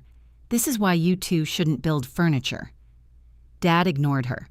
"I'm not asking you to do anything dishonest," he said. "Good. I'm asking you to report the closure. It wasn't an insured event. My lease ended. Unexpectedly. Not to me." He leaned back. "That's the part I keep coming to." "Of course it was." "You knew for 2 months," he continued. You knew your sister was using the space and you said nothing. I was going to tell her Friday, at the last possible second, because I wanted to have the storage arranged first. Dad looked toward the hallway. A 6x8 locker isn't a substitute for a studio. It wasn't supposed to be, so what was she meant to do? Make a decision, based on information you withheld. That one landed because it contained enough truth to hurt. I looked at Sadie. I should have told you earlier, I said. Dad made a small, triumphant gesture. I turned back to him. That doesn't make anything you did acceptable. I acted because you weren't communicating. You acted because you saw an empty shelf and decided my silence gave you permission. You were leaving. Yes. So why does it matter who uses the room after you? Because there was no after. The lease ended. But you didn't know I believed it had been renewed. How could I know that? You didn't speak to me. He spread his hands, genuinely baffled by the circular shape of his own argument. Mom put the chicken down. This is getting us nowhere. It got us exactly here, I said. She looked tired rather than angry, which was harder to resist. We have Sadie's supplies in the hallway, a kiln in the garage, $1,200 in refunds, and neighbors asking why there was a couch tied to Greg's truck at 1 a.m. The couch is fine, Sadie said. Greg put it on his porch. That's where couches go when they retire. Mom closed her eyes. Dad pushed one printed page toward me. Just call your agent. No. One call. No. Let them be the ones to say it isn't covered. I already know it isn't. You're refusing because you want us to feel this. There it was again. Every consequence became something I was inflicting if I declined to remove it. I didn't order the kiln, I said. I didn't book the classes. I didn't invite buyers or hang the sign or promise a lease. But if I don't call my insurer and misrepresent what happened, then I'm making you feel it. No one said misrepresent. What am I reporting? My sister lost income from classes my business never offered at a location she never leased? Dad's face hardened. You always do that. Do what? Make people sound stupid when they're trying to solve something. Sadie spoke from the counter. It does sound stupid. Dad turned. I'm trying to help you. You already helped. He flinched. Mom reached for Sadie, but Sadie stepped away. You told me Mara agreed, she said. You didn't believe she would. You knew she hadn't. I knew she should. That is not the same thing. She wasn't using the space. She was paying for it. Dad glanced at me, and I saw something shift behind his irritation. Not understanding. Not yet. More like the first suspicion that Sadie might not remain safely on his side. You were thrilled when I gave you those keys, he told her. Sadie's cheeks colored. Yes. You didn't ask questions? No. Then don't act like I forced this on you. Mom said his name sharply, but Sadie nodded. He's right about that. I looked at her. She folded her arms tightly across her chest. I should have called you, she said. He told me you wanted to surprise me, and I didn't call because I didn't want to hear something that might ruin it. Dad seemed unsure whether this helped him. Sadie looked at me. But you still knew for 2 months. I did. And you watched me work there. I thought you were doing what you always did there. That's the problem. You never asked. Neither did you. I thought it was ours. No, Dad called it ours. You never corrected him anymore. Because every correction made me sound selfish. Maybe you were selfish. The room went still. Sadie's eyes filled, but she kept going. You had this beautiful place. You had clients. You had a career. You had room you weren't using every second, and I had to ask permission to set down a box. You had a corner rent-free for 3 years. A corner. Yes, a corner. Because it was a photography studio, not a pottery studio. You always resented me being there. I resented paying for everything and being told sharing wasn't generous unless I eventually disappeared. Sadie stared at me. Dad said, "Nobody asked you to disappear." I pointed toward the wooden sign visible above the hallway shelves. You painted my name out of the room before I had even left it. Mom followed my hand. Her face crumpled slightly. It was one terrible night, she said. Are we really going to let one night destroy this family? The night didn't destroy anything. It ended before I could clean it up. You make us sound like messes. I'm tired of being the towel. Nobody spoke. The oven timer went off. Mom silenced it without opening the oven. Dad gathered the insurance pages into a crooked stack. "So that's it?" he asked. "You won't call. You won't loan Sadie the refund money. You won't help with the kiln." I looked at Sadie. "Are you asking me for a loan?" She shook her head. Dad answered anyway. "She shouldn't have to. That wasn't your question." Sadie met my eyes. "No, I'm not asking." "All right." I picked up my bag. Mom looked at the untouched food. "You said 1 hour. It's been 53 minutes. That's not funny, I know." As I squeezed back through the hallway, Dad called after me. "We all have to live with the consequences, Mara." I stopped beside the boxes of gray glaze. "Yes," I said. "That's what I've been trying to tell you." Outside, my phone buzzed before I reached the car. It was an automated notification from the storage facility. My access code had been used. A second message came from Sadie. "I moved the clay. I'll be out before the paid month ends." Then another. "Thank you." I stood in my parents' driveway reading that single unadorned word while their garage door remained open behind me, the kiln sitting in the middle like an argument too heavy for any one person to move. I didn't answer. Thank you wasn't a question, and I didn't trust myself not to turn it into one. The next few days were quiet in a way that felt temporary, like a restaurant after someone dropped a tray. At the shared workspace, I learned which windows stuck, which outlet killed the overhead lights, and how quickly Theo could locate food that wasn't his. He was a product stylist with silver hair, red sneakers, and no visible shame. "That yogurt had my name on it," I told him. I assumed Mara was the flavor. What flavor would that be? He licked the spoon thoughtfully. "Expensive vanilla." Luis laughed from behind his monitor. I bought a locking lunch bag. By the end of the first week, I had completed 3 client shoots without once worrying about the utility bill. I reserved the main floor only when I needed it, edited from my metal desk, and left at 6 because there was no reason to stay and justify the rent. It should have felt like freedom. Instead, the first few evenings felt like I had forgotten something. I would make it halfway home and reach for the old studio keys in the cup holder. I had kept them there for years. The empty compartment bothered me enough that I filled it with peppermints. Mom called on Thursday and asked whether she could stop by my apartment. "What for?" "To see you. What do you need?" Apparently, a better reputation. She arrived carrying my green kettle. I opened the door and stared at it. "This was in one of Sadie's boxes," she said. She found it at the storage unit. The kettle had a chip near the handle and a brown mineral ring around the lid. It was worth maybe $18. Seeing it in Mom's hands hurt more than the broken tumblers. "Come in," I said. She stepped sideways between the client chairs. Good grief. I know. Why are these here? Because they didn't fit anywhere else. They don't fit here. That's a valuable clarification. Mom put the kettle on the kitchen counter and began moving things without asking. She shifted one chair toward the window, pushed a stack of backdrop fabric into the bedroom, and stood back. "It needs a lamp. It needs to leave. No, with a lamp it becomes a reading chair. Why would I need 2 reading chairs? In case you have a reading guest. My friends can read at home." She almost smiled. I filled the kettle and plugged it in. It hissed more loudly than I remembered.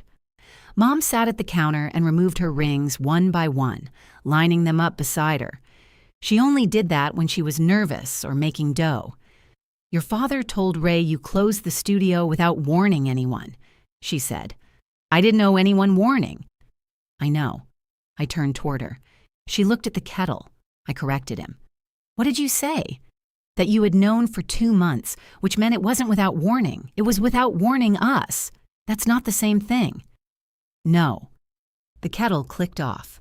I made tea neither of us wanted. Mom wrapped both hands around her mug. "I knew about the keys," she said. "I didn't sit. How much did you know?" "That he planned to give them to Sadie at dinner, and you believed I agreed." Yes. Did you ask me? No. Why? Her thumb rubbed the place where her wedding ring had been. Because he said you wanted it to be a surprise. That explains why you didn't mention it. It doesn't explain why you didn't ask him how I could give away a lease. He said you were finished with the space. So? Mom looked up. So I thought you were doing what you always do. The honesty of it knocked the next sentence out of me. She continued before I found another one. You give Sadie the extra piece. You fix things for your father. You make plans before I know there's a problem. I assumed this was another plan. Did it seem normal that Dad announced it instead of me? No. But you clapped. Her face tightened. Everyone clapped. I know, I'm not proud of that. I finally sat across from her. Why are you telling me? Because you said the night ended before you could clean it up. That was not an invitation for you to clean it. I'm not trying to. She slipped one ring back onto her finger, then removed it again. I'm trying to admit I liked the way things worked. Your father made decisions. Sadie needed things. And you made sure none of it became too uncomfortable for me. Mom had never described herself as comfortable. In her version of family history, she was always worried, always in the middle, always carrying everyone's feelings in a basket no one appreciated. You make it sound calculated, I said. It wasn't. That may be worse. I looked at her differently then. Not with forgiveness. That would have been too large and too easy. But with the uncomfortable recognition that she had noticed more than I thought. What happened with the kiln? I asked. Your sister got a job. Those two sentences did not belong together. What? She called the supplier to ask about returning it. The manager remembered her from when she ordered. They needed someone in the showroom and stock area through the winter. Sadie accepted? She starts Monday. Dad must be thrilled. He said retail work would take energy away from her art. Did he offer to refund her customers? He offered to put it on a credit card. That's not the same. Sadie said no. Mom sipped her tea. The kiln is still in the garage. The supplier posted it on some internal board.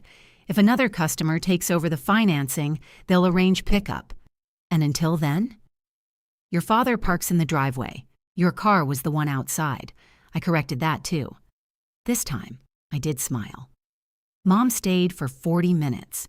She didn't ask me to call Dad. She didn't ask whether I was coming to dinner. Before she left, she looked at the green kettle. I could have brought that over without a speech. You could have. I almost did. Why didn't you? She put on her rings.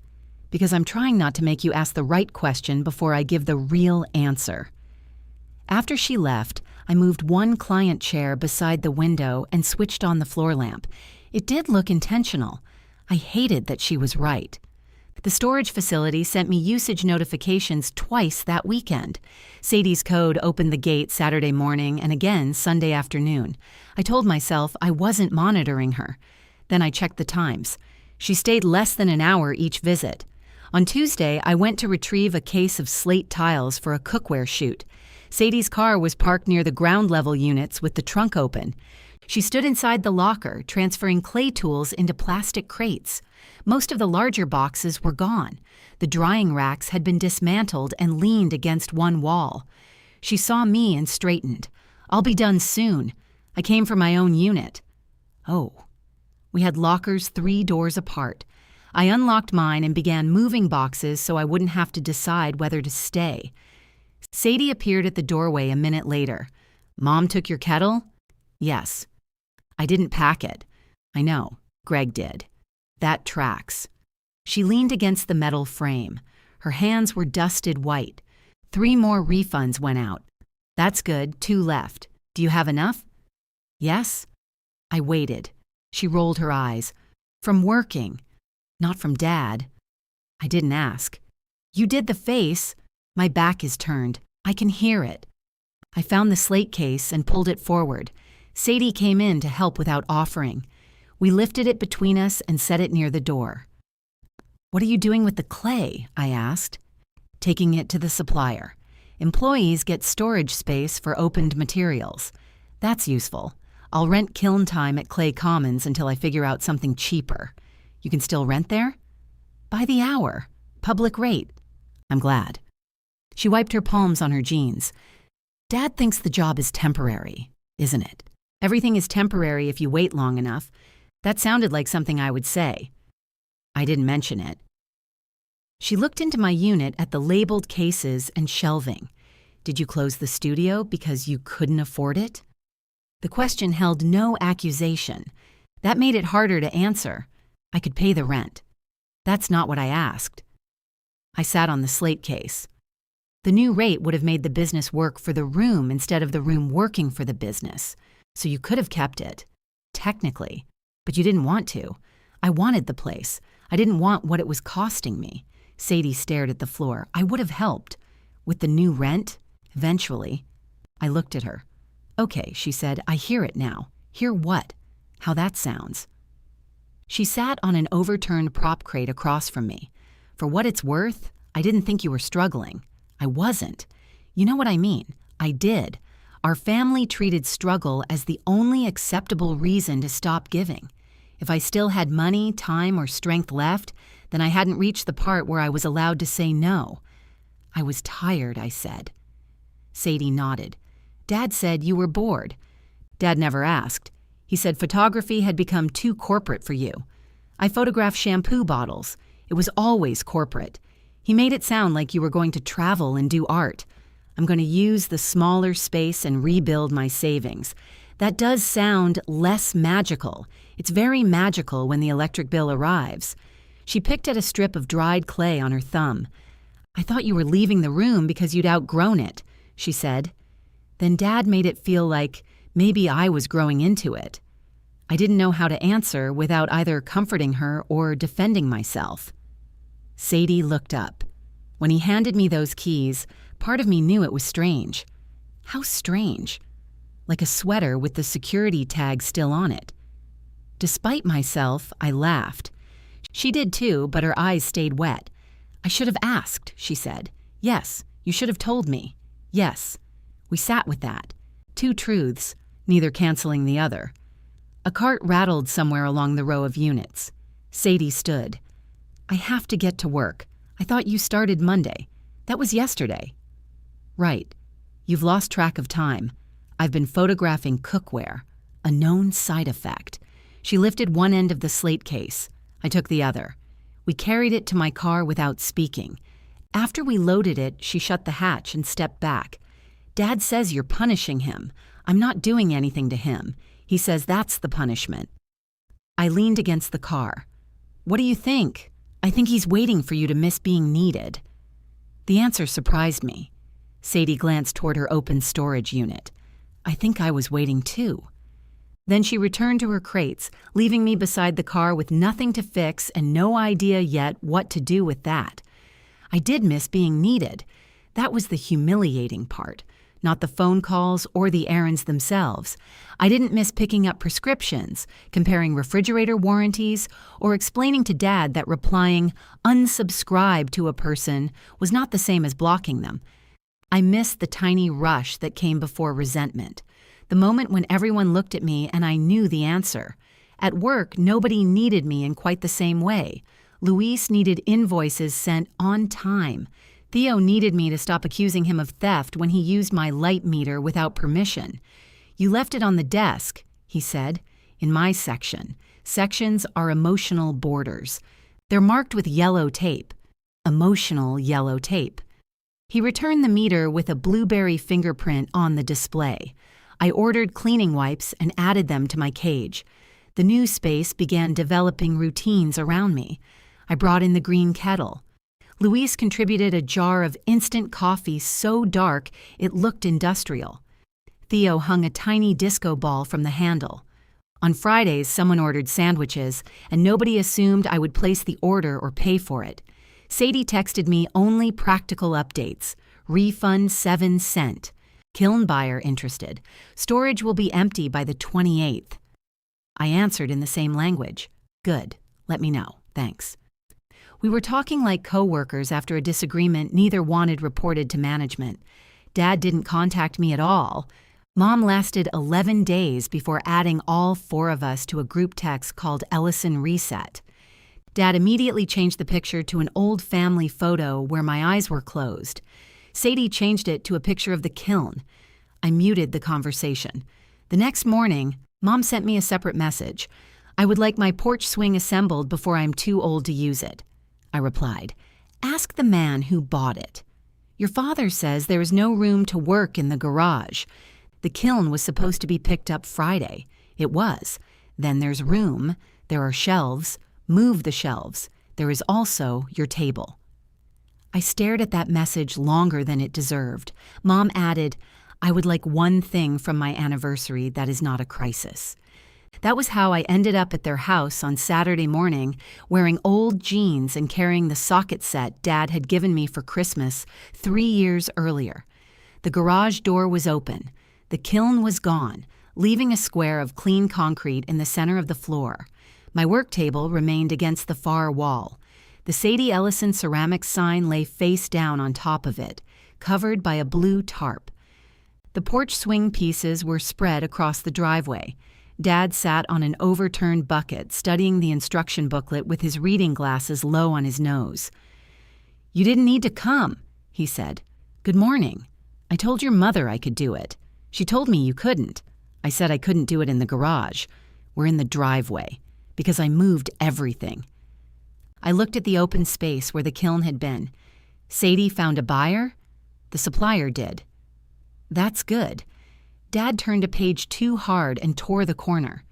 They charged her another pickup fee. That's less than the return fee. I know how numbers work. I set my socket case down. Then why are we fighting about them?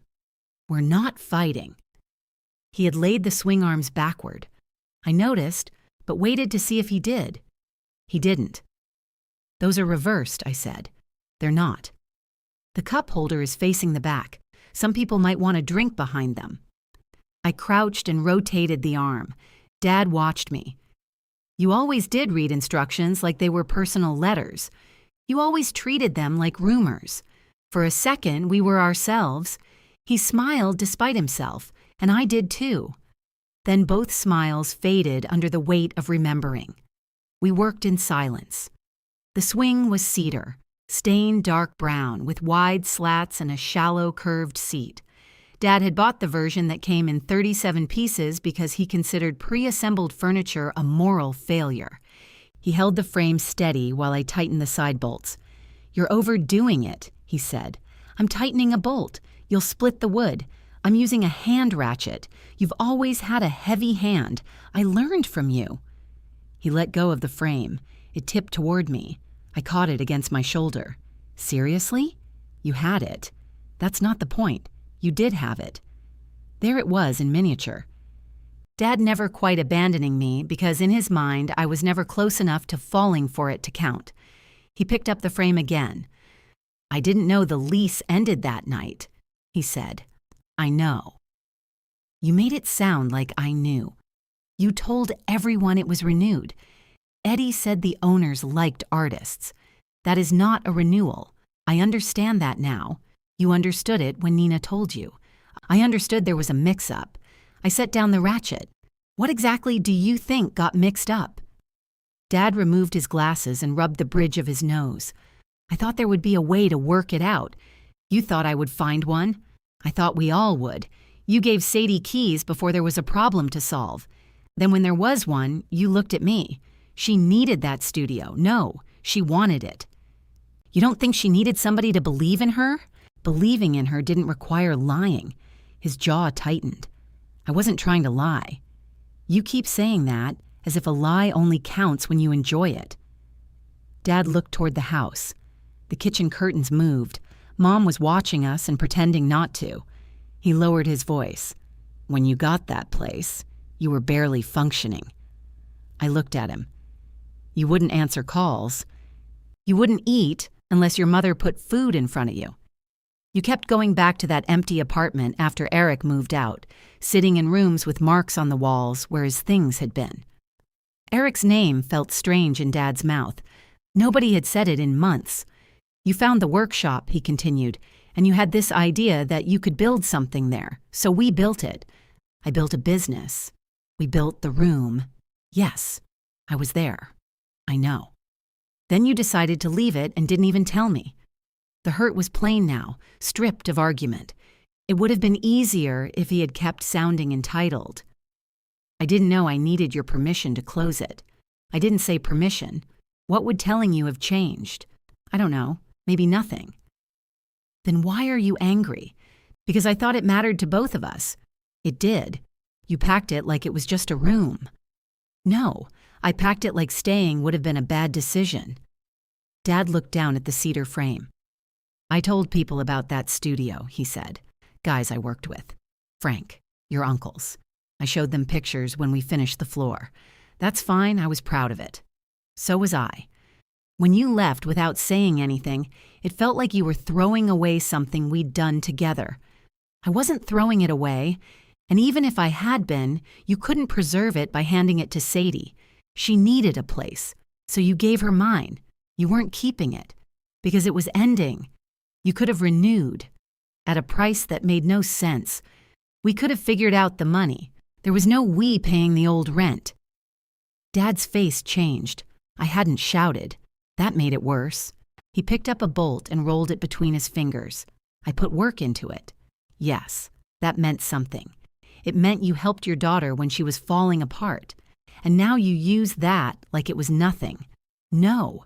You turned it into ownership. You're the one making it worth less.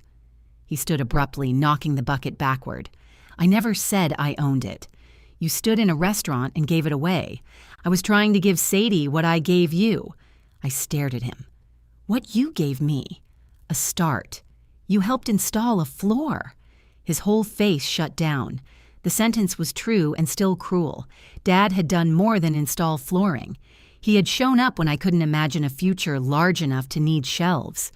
He'd sat beside me on that unfinished floor and eaten egg sandwiches while I talked about invoices, lighting packages, and all the things I was afraid I couldn't do. But he had not paid the lease, found the clients, or stayed awake editing until dawn. I'm not saying it didn't matter, I said. You just did. I'm saying helping me didn't make my life yours to reassign. The front door opened. Sadie came down the driveway wearing black work pants and a polo shirt embroidered with the Pottery Suppliers logo. She carried a paper bag in one hand. Mom said there was a summit. There's a swing, Dad said. I can see that. She set the bag on the hood of Mom's car. I brought sandwiches. Dad put his glasses back on. You're working Saturdays now? I took someone's shift. You worked all week. That's generally how jobs go. You need time for your own work. I need to refund Tessa Martin. I told you I could cover that, and I told you no. You've already lost hours you could have used making pieces. Where, Dad? The question silenced him. Sadie's expression softened a fraction, but she didn't take it back. I can make work at Clay Commons, she said. I booked Tuesday night. At the public rate. Yes. That's ridiculous. It's the rate. You could use that money for materials. I can decide what my money is for. Dad looked between us. I see, he said. No, you don't, Sadie replied. You think Mara taught me to be difficult? I didn't say that. You told Mom she was turning me against help. Mom opened the front door wider. I said that was nonsense. We all looked at her. She folded her arms. The sandwiches are getting warm. Sadie unwrapped hers on the porch. Mom sat on the half-built swing seat even though it was balanced on two sawhorses. Dad warned her it wasn't secure, and she said neither was her marriage, but she was still sitting in that. Sadie laughed so hard she choked on lettuce. Even Dad smiled. We finished the swing in another hour. When it stood upright, Mom tested it first, pushing off gently with one foot. Dad watched the bolts as if daring them to fail. It needs cushions, Mom said. It's an outdoor swing, he replied. Outdoor people have backs. I'll get cushions, Sadie said. Mom shook her head. No, I can buy cushions. The three of us looked at her. What? She said. I have money. Dad carried the tools inside. I stayed to fold the instruction booklet. As he passed the garage, he stopped beside my work table. What do you want me to do with this? I don't have room for it yet. I can't keep it forever. I know. He rested one hand on the tarp. Maybe I'll take it apart. Don't. It won't fit through your apartment door. I'll figure it out. He gave a humorless laugh. Of course you will. I waited for the old sting, the demand hidden inside the compliment. This time, I heard something else. He missed being needed too. The difference was, when nobody asked, he made himself necessary. Dad, I said, you can matter to me without managing me. He looked at the tarp instead of me. That sounds like something from a therapist. It might be. Mine was expensive. He almost smiled. Then he walked into the house without answering, leaving his handprint in the dust above the table we had built together. The handprint was gone the next time I saw the table. Dad had wiped the tarp clean and stacked 4 patio cushions on top of it, even though Mom had specifically said she could buy her own. They were bright yellow with white flowers. Mom called them aggressively cheerful. Dad called them 60% off. That was as close as our family came to admitting nothing had changed. A few weeks passed without a major request. The absence made me suspicious. I checked the family group chat more often than I wanted to admit, scrolling past pictures of Mom's porch swing, Sadie's employee discount mugs, and Dad standing in front of an empty section of garage with both thumbs up. The kiln's new owner had picked it up. Sadie finished the final refund. Her storage unit was empty 3 days before the deadline, and the access code stopped being used. She didn't ask me to extend it. I didn't offer. At work, I booked the main floor for a 2-day furniture shoot. The client was a small company selling modular shelves that came in colors named after weather: fog, rain, hail, and something called gentle thunder. It's beige, Theo said. It's gentle thunder. It's beige with confidence. We had 12 shelves to assemble, style, photograph, disassemble, and repack. Luis blocked the calendar for me, and I hired an assistant for both days. It was the largest job I had done since moving. Mom called while I was laying out the shot list. I need a small favor, she said.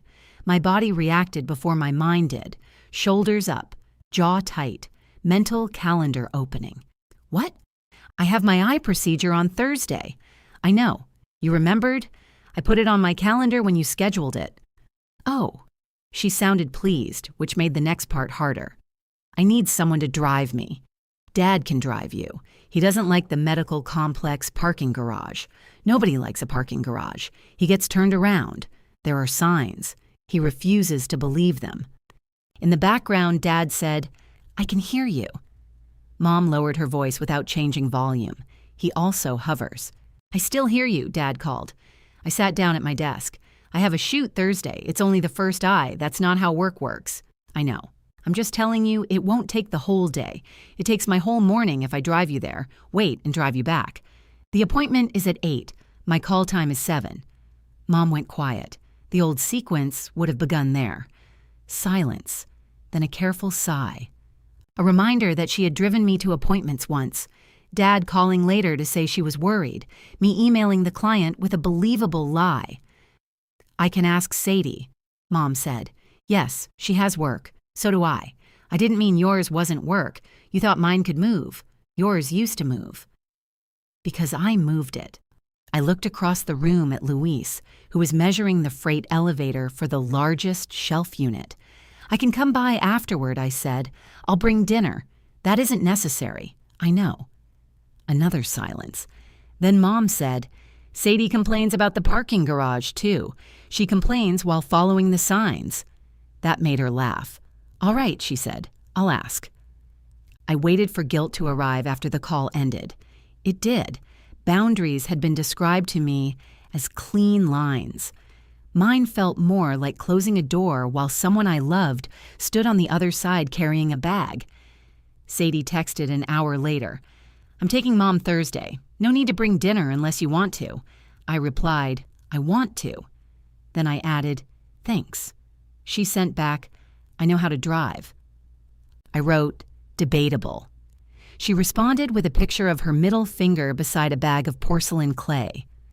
Thursday morning, I photographed Gentle Thunder while Mom had a cloudy lens removed from her left eye. The shoot immediately developed problems. One shelf arrived with a dent. Another had no hardware. My assistant assembled fog upside down and insisted the instructions were ambiguous. They show arrows, I said. Arrows are interpretive. Have you met my father? At 9:12, I checked my phone. No messages. At 9:14, I checked again. I wanted to know whether Mom had gone in. I wanted to know whether Sadie had found parking and remembered the medication list. I wanted to know without making my wanting another assignment for everyone else. At 9:20, Sadie sent a photograph of Dad sitting beside her in the waiting room, wearing sunglasses indoors. He insisted on coming, she wrote. I replied, "Why is he wearing those?" Mom told him bright light might bother her afterward, and he misunderstood the timeline. The knot in my chest loosened. At 11, Sadie wrote, "Done. She's fine." Dad asked the surgeon 4 questions about parking validation. I set the phone down and adjusted the light on rain. Not being the driver didn't mean I loved Mom less. It only meant somebody else had to learn where the medical complex exit was. I brought soup and cornbread to my parents' house after the shoot. Mom sat on the aggressively cheerful porch swing, wearing a clear plastic shield over one eye. Dad had tucked a blanket around her legs, even though the evening was warm. Sadie sat on the porch steps in her work polo, eating crackers from the sleeve. Mom tilted her head toward me. "Am I beautiful?" "You look like a low-budget cyborg," I told her pirate, Sadie said. "Pirates don't wear clear shields." Modern pirate. Dad took the soup container from my hands. "You didn't have to bring this." "I know." He carried it inside. The 4 of us ate on the porch because Mom said the house felt stuffy. Dad reheated the soup, brought out bowls, forgot spoons, and returned with teaspoons because the soup spoons were in the dishwasher. Nobody asked me to get them. Mom described the procedure in more detail than anyone wanted. "I could see colors," she said. "You always see colors," Dad replied, "not inside my own eye." Sadie put down her spoon. "Can we go back to Pirates?" Dad had driven his own car to the appointment so Sadie could take Mom home. He complained that the garage exit signs contradicted each other. They said, "exit" and "out," he told us. "Those are 2 different instructions." "They point the same way," Sadie said. "That doesn't make them less redundant." Mom smiled at me over her tiny spoon. "You were right," she said. "They handled it." Dad's spoon stopped halfway to his mouth. "Who is they?" "You and Sadie." I wasn't aware my ability was in doubt. "It wasn't," I said. Dad looked at me. "Then why didn't you come?" "I was working." "You could have stopped by. I did. I'm here."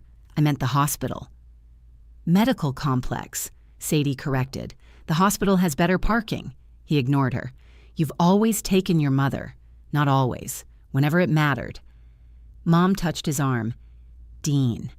He set his bowl on the porch railing. "I'm asking a question."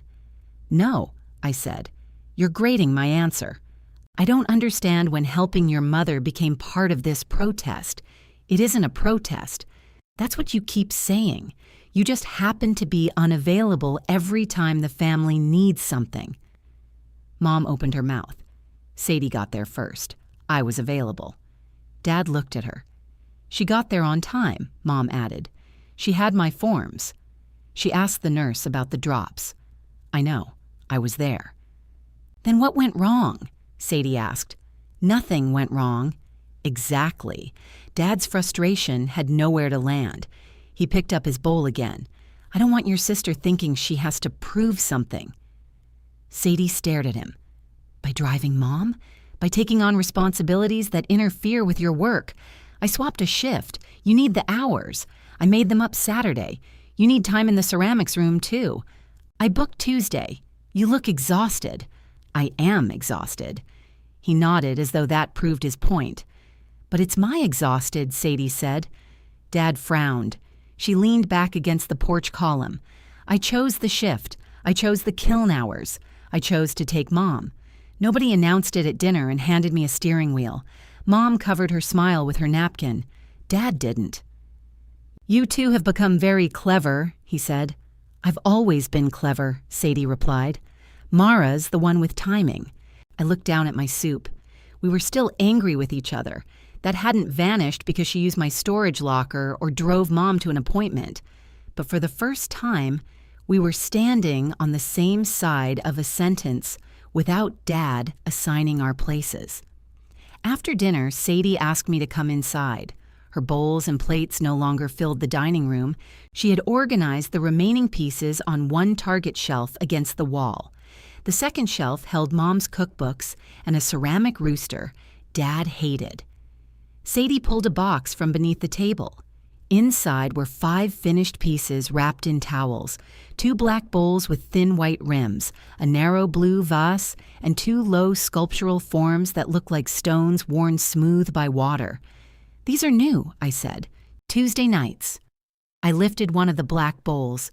It was heavier than it looked, perfectly balanced in my hands. "This is good. You don't have to sound surprised." "I don't. You do a little." She took the bowl and put it back. "The supplier wants to feature employee work near the front counter. Denise, the shop owner from the studio, said she'd look at the collection too." "That's great. I need photographs." I waited for the old request to form. Sadie reached into the box and pulled out a folded sheet of paper. "What's this?" "A list of the pieces and the shots I think I need." "You made a shot list?" "I work retail now. We love lists." I unfolded it. White background, detail views, 1 group image, 2 styled photographs. At the bottom, she had written a budget. It wasn't large, but it was real. "I can give you a discount," I said. She shook her head. "I want your standard rate. You can't afford my standard rate. I can if we do half a day and I wait until next month. You don't need to." "I know." She held my gaze. "That's why I'm asking." From the porch, Dad called for someone to explain the eye drop schedule. Sadie didn't move. Neither did I. Mom answered him herself. I read the budget again. "You're short," I said. Sadie folded her arms. "By how much?" "For the shot list you wrote?" "About 200. I can cut the styled images. Those are the images Denise is most likely to use. Then I'll wait another pay period. You don't have to." "I know."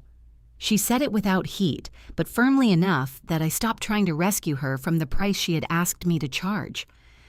"I'll send you a half-day estimate," I said. "We'll prioritize the group shot, individual pieces, and 1 styled setup. If we have time, we'll do the second. And if we go over? I bill hourly after that." "Okay. You need to say that after seeing the number. I'm practicing." I handed the shot list back.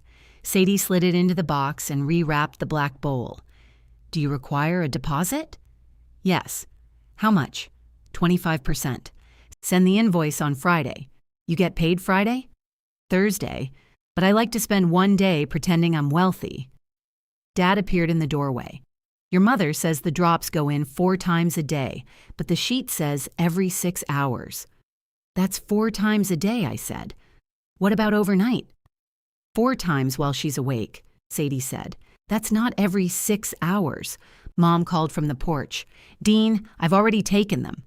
He looked over his shoulder. "When?" "When you were asking the same question outside." Dad turned back toward us and noticed the box. "What's all this?" "Work," Sadie said. He lifted the edge of a towel. She slapped his hand away. "They're packed." "I'm looking." "You can look when they're unpacked." "Are these for the supplier and Denise?" He glanced at me. "You're taking the pictures?" "Yes." His expression brightened, as if the family had quietly repaired itself without requiring anything from him. "Perfect. You can use the big white background at your place. My old place doesn't exist. I mean the new studio. It has a shooting floor." "Great." Sadie picked up the box. "It's booked for a half day next month." "You have to book your own studio." "It's shared," I said. Dad looked dissatisfied with this arrangement on my behalf. "What are they charging you?" "That isn't your business. I'm interested. You're investigating. I'm making conversation." "Then ask what I'm photographing." "I know what you're photographing." Sadie stepped between us with the box. "She's photographing my work, and I'm paying her." Dad blinked. "You're charging her? She's hiring me. You're sisters." "We noticed," Sadie said. He looked at me as though I had demanded payment at the hospital. "How much?" "That isn't your business either.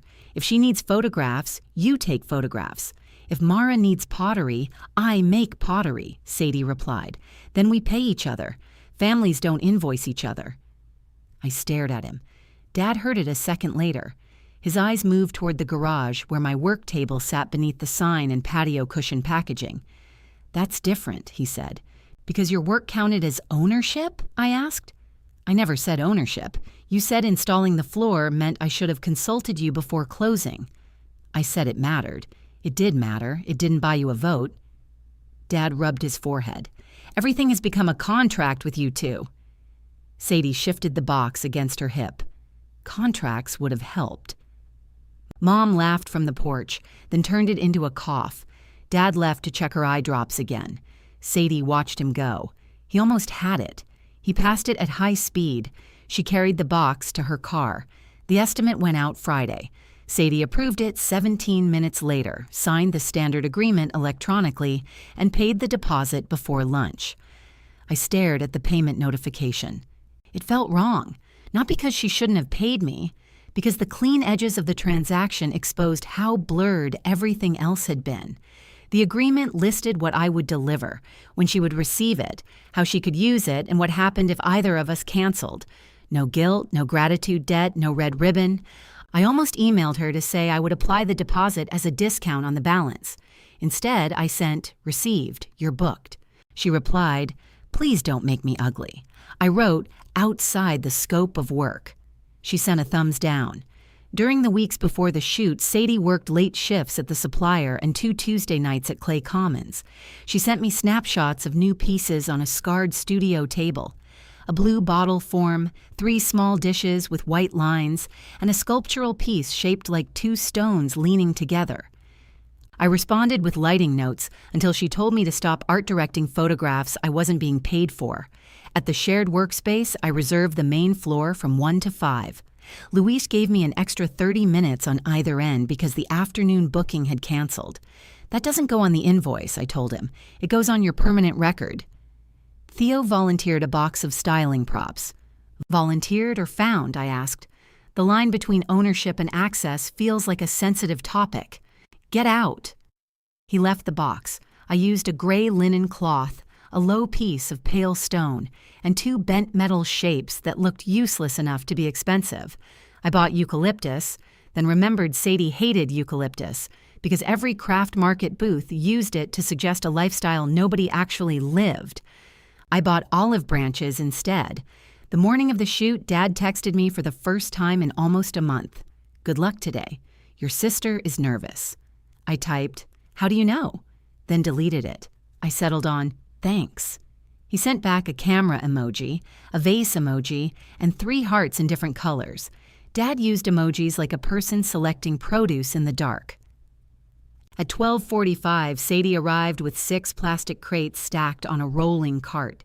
She had labeled each crate with the piece name, shot number, and orientation. "You're early," I said. "You charge after 5. I charge after the half day." Same threat. She wore black jeans and a white button-down with the sleeves rolled to her elbows. Her hair was pulled back cleanly, no pencil, no clay on her arms. She looked around.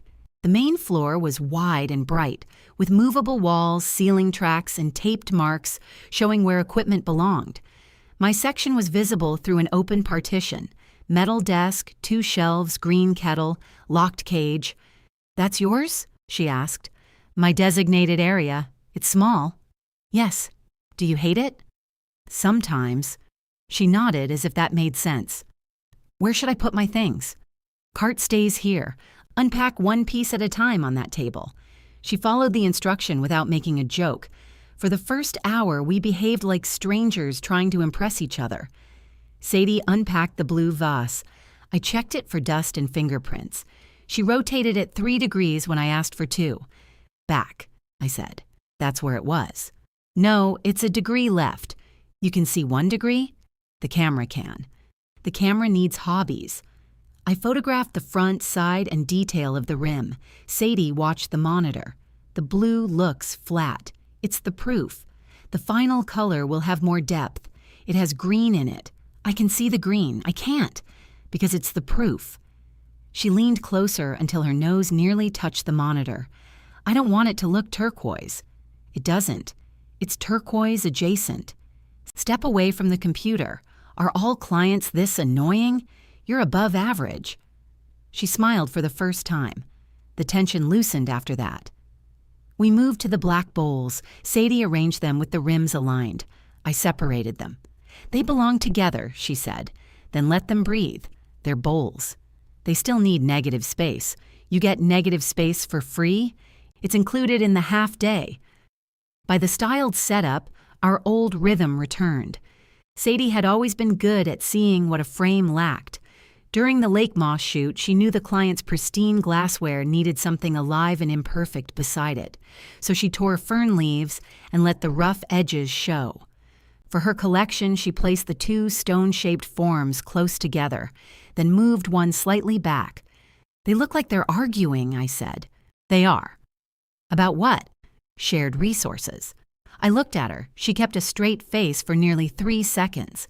I adjusted the light so a narrow shadow fell between the forms. That's better, she said. I know. Still annoying. At 3:20, Dad called her. She silenced the phone. He called again. Answer it, I said. He'll call me next. Sadie stepped into the hall. What? I heard Dad's voice faintly through the phone. No, you can't come by. A pause. Because we're working. Another pause. No, we don't need lunch. She looked through the doorway at me. Dad, if you show up, you're staying downstairs. Her voice was calm, almost bored.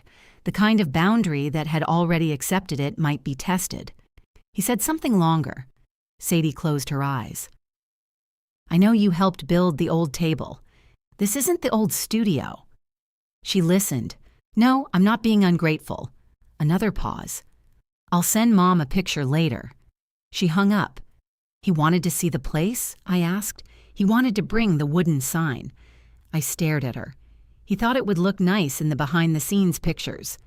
Did you tell him the sign currently lives face down under patio cushions? He said he cleaned it. Of course he did. Sadie put her phone in her bag. He thinks saying no to the sign means I'm rejecting his support. Are you? I'm rejecting the sign. That distinction may be too advanced. She looked toward my small section. Does he know your address? Yes. Does he have a key? No. Does anyone? Luis, the building owners, and probably Theo in an emotional sense. Sadie smiled, but her eyes stayed on the metal desk and the locked cage. There isn't a corner, she said. For what? For me. I didn't answer. She touched the edge of the styling table. At the old place, even after you packed my things, I still thought there would always be a corner somewhere. Maybe smaller, maybe inconvenient, but there. I can't do that again. I know. The words were quiet. She lifted the last piece from its crate, a shallow white vessel with an uneven black line running around the outside. I'm not asking, she said. I know. She placed it on the set and stepped back. The black line dipped, rose, and never quite closed into a circle. I framed it against the gray linen and took the shot. On the monitor, the vessel looked deliberate, not perfect, not rescued from its irregularity. Deliberate. Sadie came to stand beside me. That looks expensive, she said. It looks like work. Work can be expensive. So can rent. She bumped her shoulder against mine. I walked into that. Yes, you did. I took 3 more frames while the light was right. We finished with 9 minutes left in the half day. Sadie began packing while I backed up the files. She wrapped each piece in the correct towel, checked it against her list, and returned it to its labeled crate. You don't have to hover over the computer, I said. I'm not hovering. You're breathing on my neck. I'm observing the backup process. It looks the same as every other backup process. I've never paid for one before. You've been on my shoots, where I received inaccurate coffee as compensation. You brought the coffee. That system had flaws. When the transfer finished, I turned the monitor so she could see the contact sheet. Every frame appeared in a grid. Blue vase, black bowls, white vessel, stone forms, details, groupings. Sadie leaned forward. The professional distance went out of her face. Oh, she said. What? They look like a collection. They are a collection. I know, but they usually live in separate boxes. Most things look more intentional when you stop storing them under towels. She ignored that. We went through the frames one row at a time. Sadie chose quickly. She didn't ask me to remove every small irregularity or make the glaze look more expensive than it was. She did ask whether I could soften a dark patch near the base of the blue vase. That's in the glaze, I said. It looks like a bruise. It looks handmade. Can it look handmade in a flattering way? Yes. She selected 15 final images, exactly what the estimate included. We had time for one additional close-up, so I added it to the list. I'll pay for 16, she said. You booked the time. We were within it. But the agreement says 15. The agreement says up to 15 finals. The extra is my choice. Sadie studied me. Is this a sister thing? It's a photographer thing. Would you do it for a shampoo bottle? Shampoo bottles don't interrogate gifts. That's because they're emotionally avoidant. I sent the final invoice from my desk while she loaded her crates onto the cart. The payment arrived before she reached the freight elevator. You had the transfer ready? I asked. I budgeted. Who are you? Someone with a stockroom job and $2 remaining. The elevator doors opened. Sadie pushed the cart inside, then turned. Thank you for taking it seriously. I take all my work seriously. I meant mine. The doors closed before I found an answer. I delivered the edited gallery 4 business days later. Sadie emailed back from her new business address. Approved. No changes. Then, in a separate text, I cried in the supplier bathroom, but that is not a revision request. Denise agreed to take the black bowls, the blue vase, and one of the stone forms on consignment. The supplier printed 2 of my photographs for a small display near the front counter. Nobody became rich. There was no waiting list, magazine feature, or miraculous order from a hotel. Sadie sold 1 bowl the first week. She texted me a screenshot of the payment with 8 exclamation points. I replied with 3 because I was older. Mom insisted on dinner the following Sunday to celebrate her eye follow-up, Sadie's sale, and what she described as everybody behaving for almost a month. Dad grilled chicken in the backyard. He wore an apron that said, "License to grill," though no agency had reviewed his work. Mom had finally moved her cookbooks onto the second Target shelf, leaving the ceramic rooster alone on the top.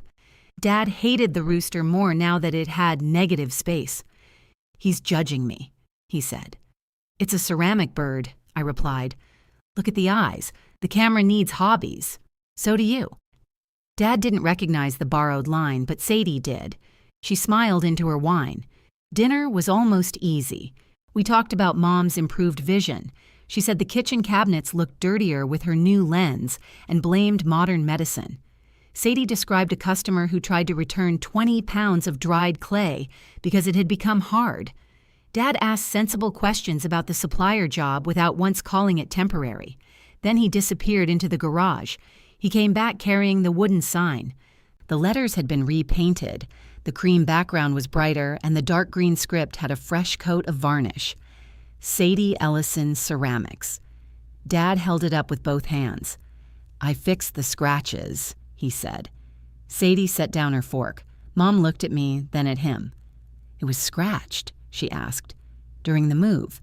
It was face down. The edges were scratched. Dad propped it against the dining room wall. I added hanging wire. "You can put it above the display at work." Sadie didn't look at the sign. "I can't." "Why not?" "The supplier has branding rules." Then Denise's shop. "It isn't my shop. She could hang it near your pieces. I have 3 pieces there." "Exactly.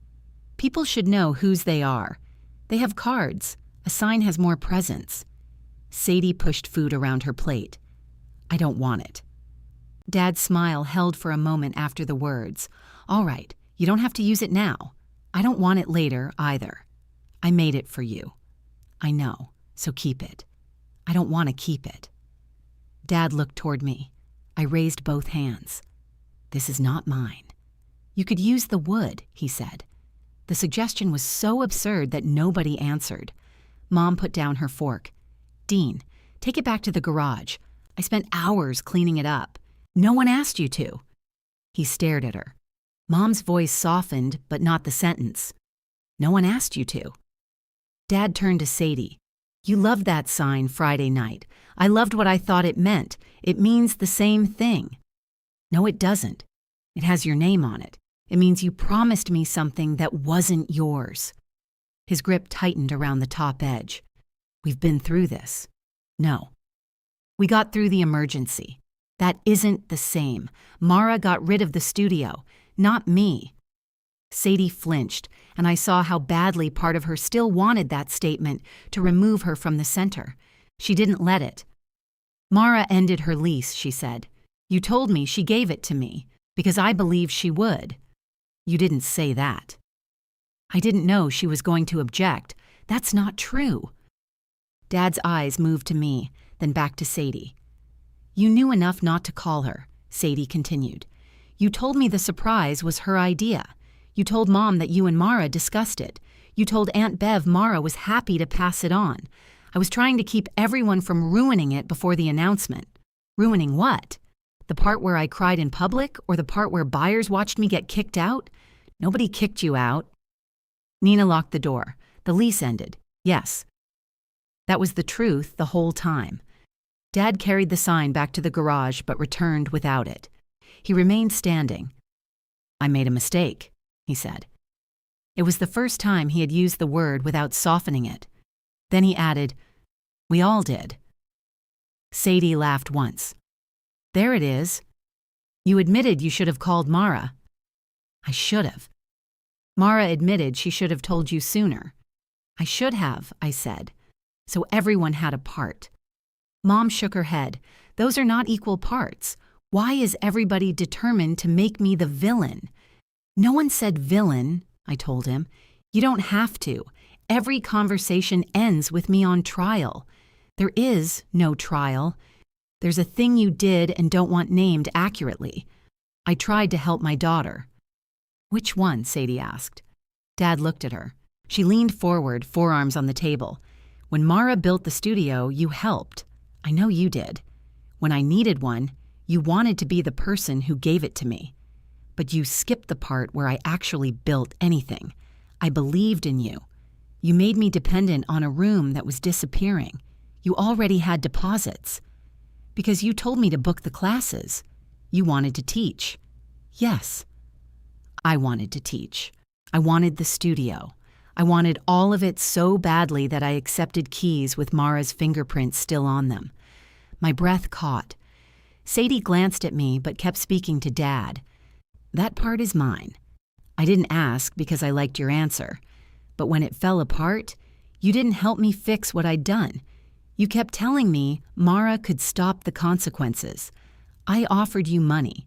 You offered a credit card. I offered the garage. It couldn't run a kiln. I offered to talk to her new landlord. After she said no, Dad spread his hands.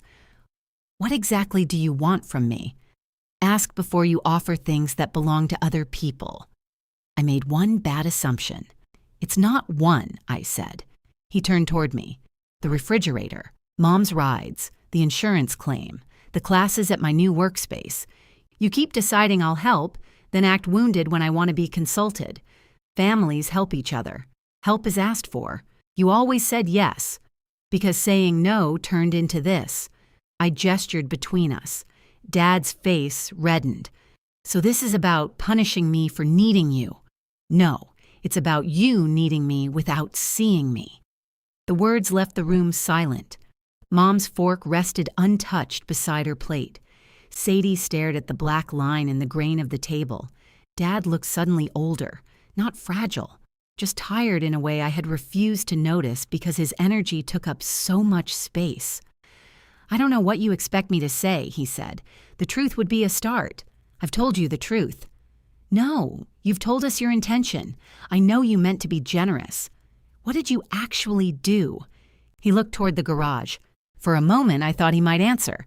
Instead, he took off the license to grill apron, folded it once, and set it on the counter. I'm not hungry, he said. He went upstairs. Mom didn't follow. That surprised all of us. She served herself another spoonful of potatoes and said, "They're getting cold." We ate because not eating would have turned the food into another symbol, and we had enough of those.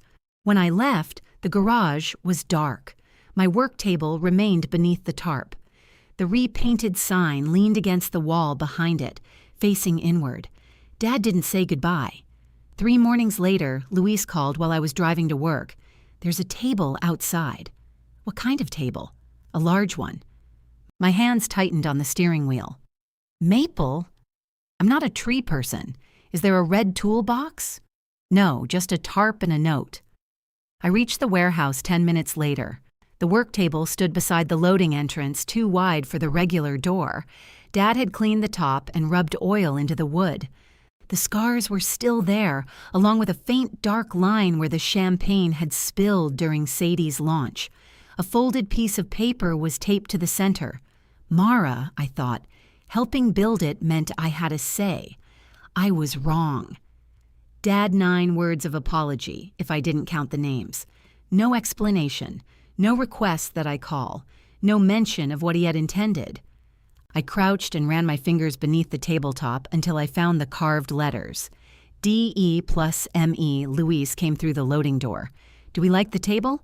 I swallowed. "Yes. Do we have somewhere to put the table?" "No. That's less useful." I folded Dad's note and put it in my pocket. My phone rang. Sadie. I looked at her name, then at the table outside a door it could not fit through.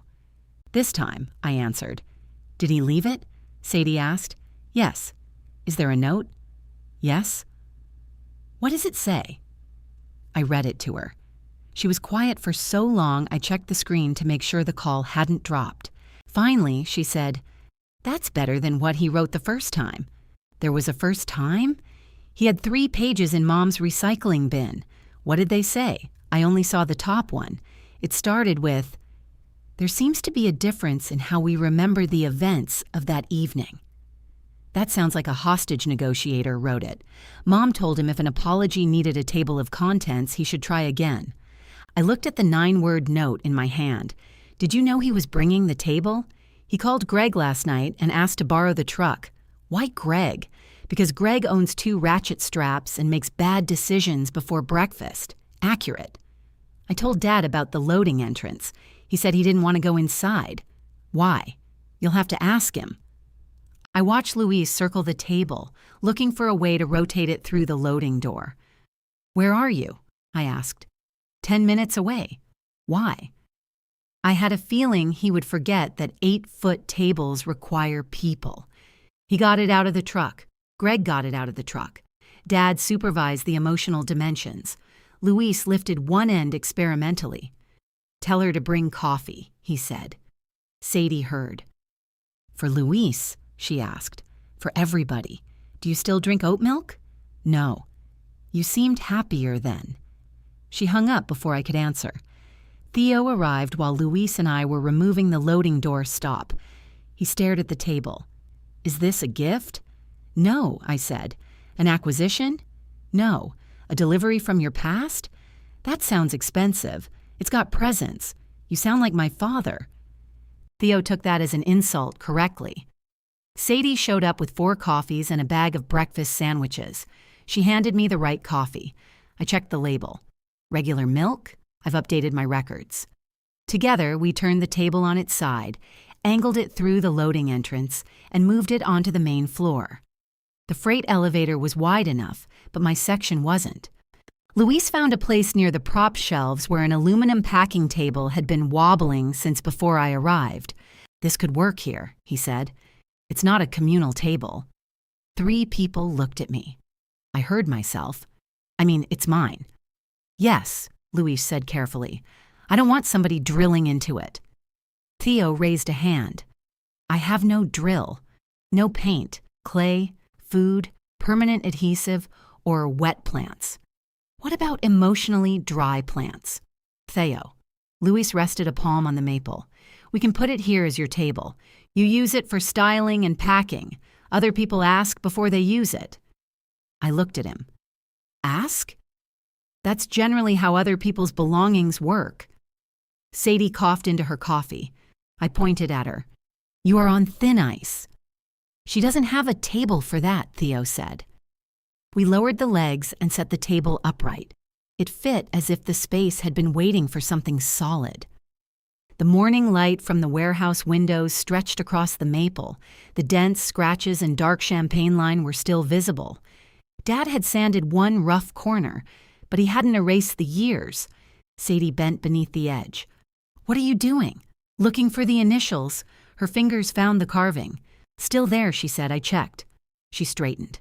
"Of course you did." Luis and Theo drifted away once the furniture stopped requiring labor. Sadie unpacked the sandwiches on a cardboard tray, keeping them carefully off the wood. I folded Dad's note along its existing crease. "He was in the garage for a long time after dinner," she said. "Mom didn't go after him." "No."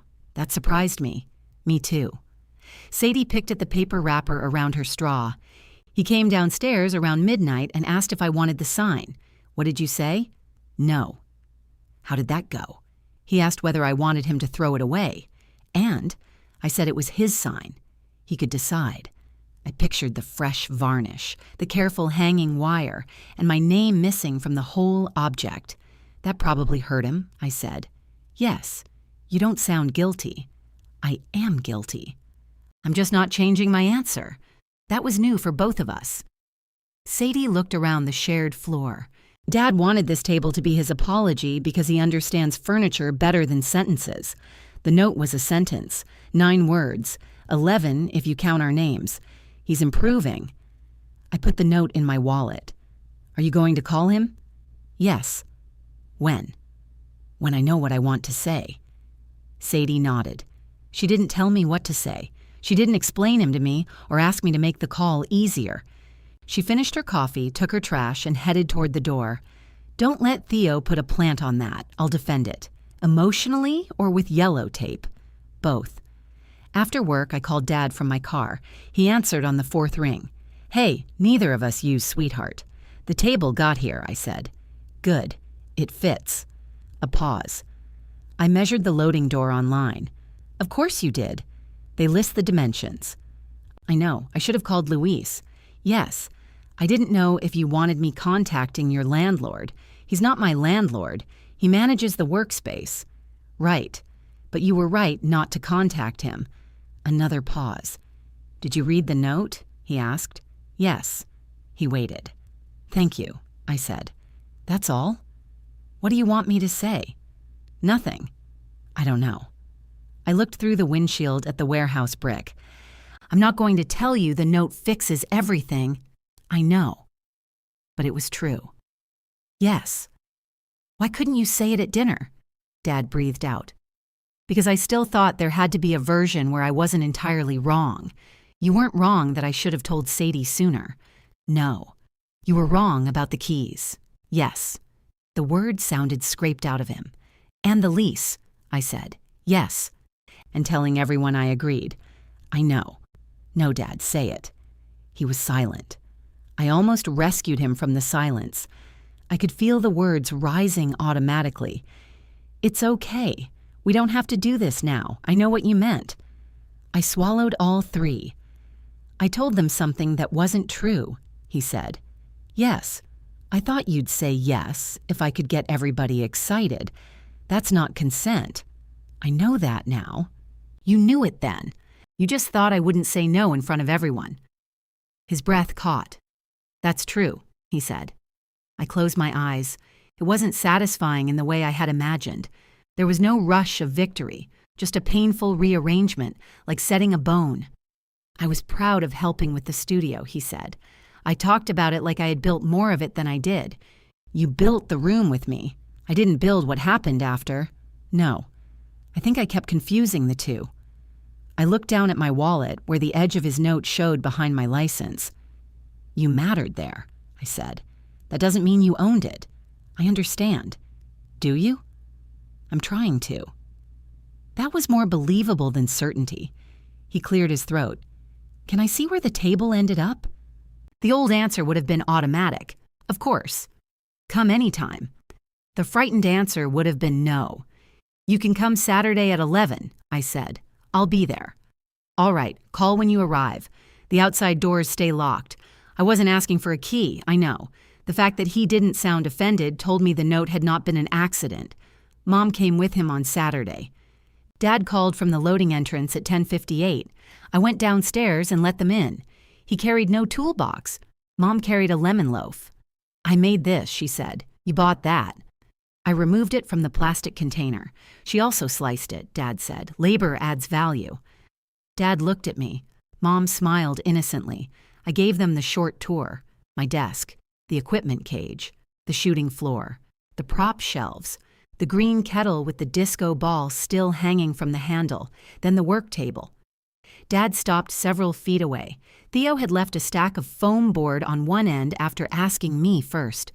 My slate tile sat underneath. The rest of the maple was clear. It looks good, Dad said. It works here.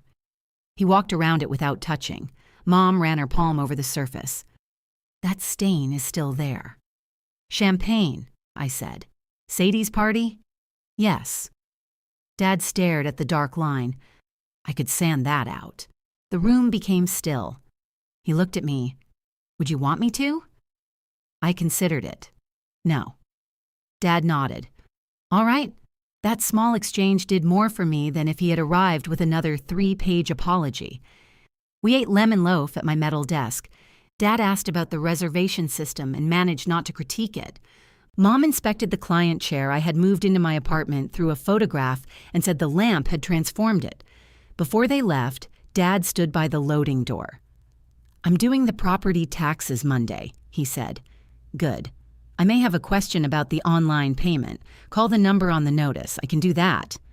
He waited, perhaps expecting me to soften the boundary. Then he nodded. I'll do that.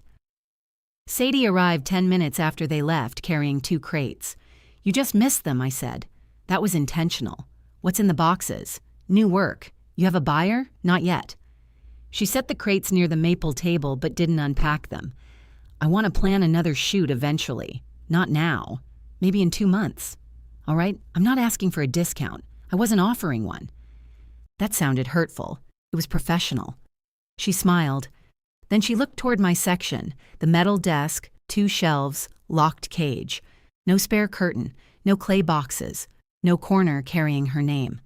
When Dad handed me those keys, she said, part of me knew the gift was too easy to be clean. You said it felt like a sweater with the security tag still attached. It did. But I didn't ask because I knew what asking might cost me. The studio, the fantasy. She rested both hands on one crate. In our family, gifts were always easiest when your name disappeared from the price. I didn't answer. I'm sorry, she said. Not for wanting the room. I did want it. I know. I'm sorry I needed it to be yours before I could believe it might be mine. The room hummed softly around us. Somewhere near the freight elevator, Theo dropped something and said a word he later claimed was French. I touched the edge of Dad's table. I need you to ask next time. Sadie's eyes filled. I need there to be a next time. There was. Not a spare corner or another indefinite rescue. A half day in 2 months if she saved for it. Sunday dinner when we both wanted to go. Coffee when one of us called first. I unlocked the prop shelf and took out the gray linen. Show me what you made. Sadie opened the first crate, then stopped with her hands beneath the towel. Can I put these on your table? I looked at her. She waited. Yes, I said. Only then did she set them down.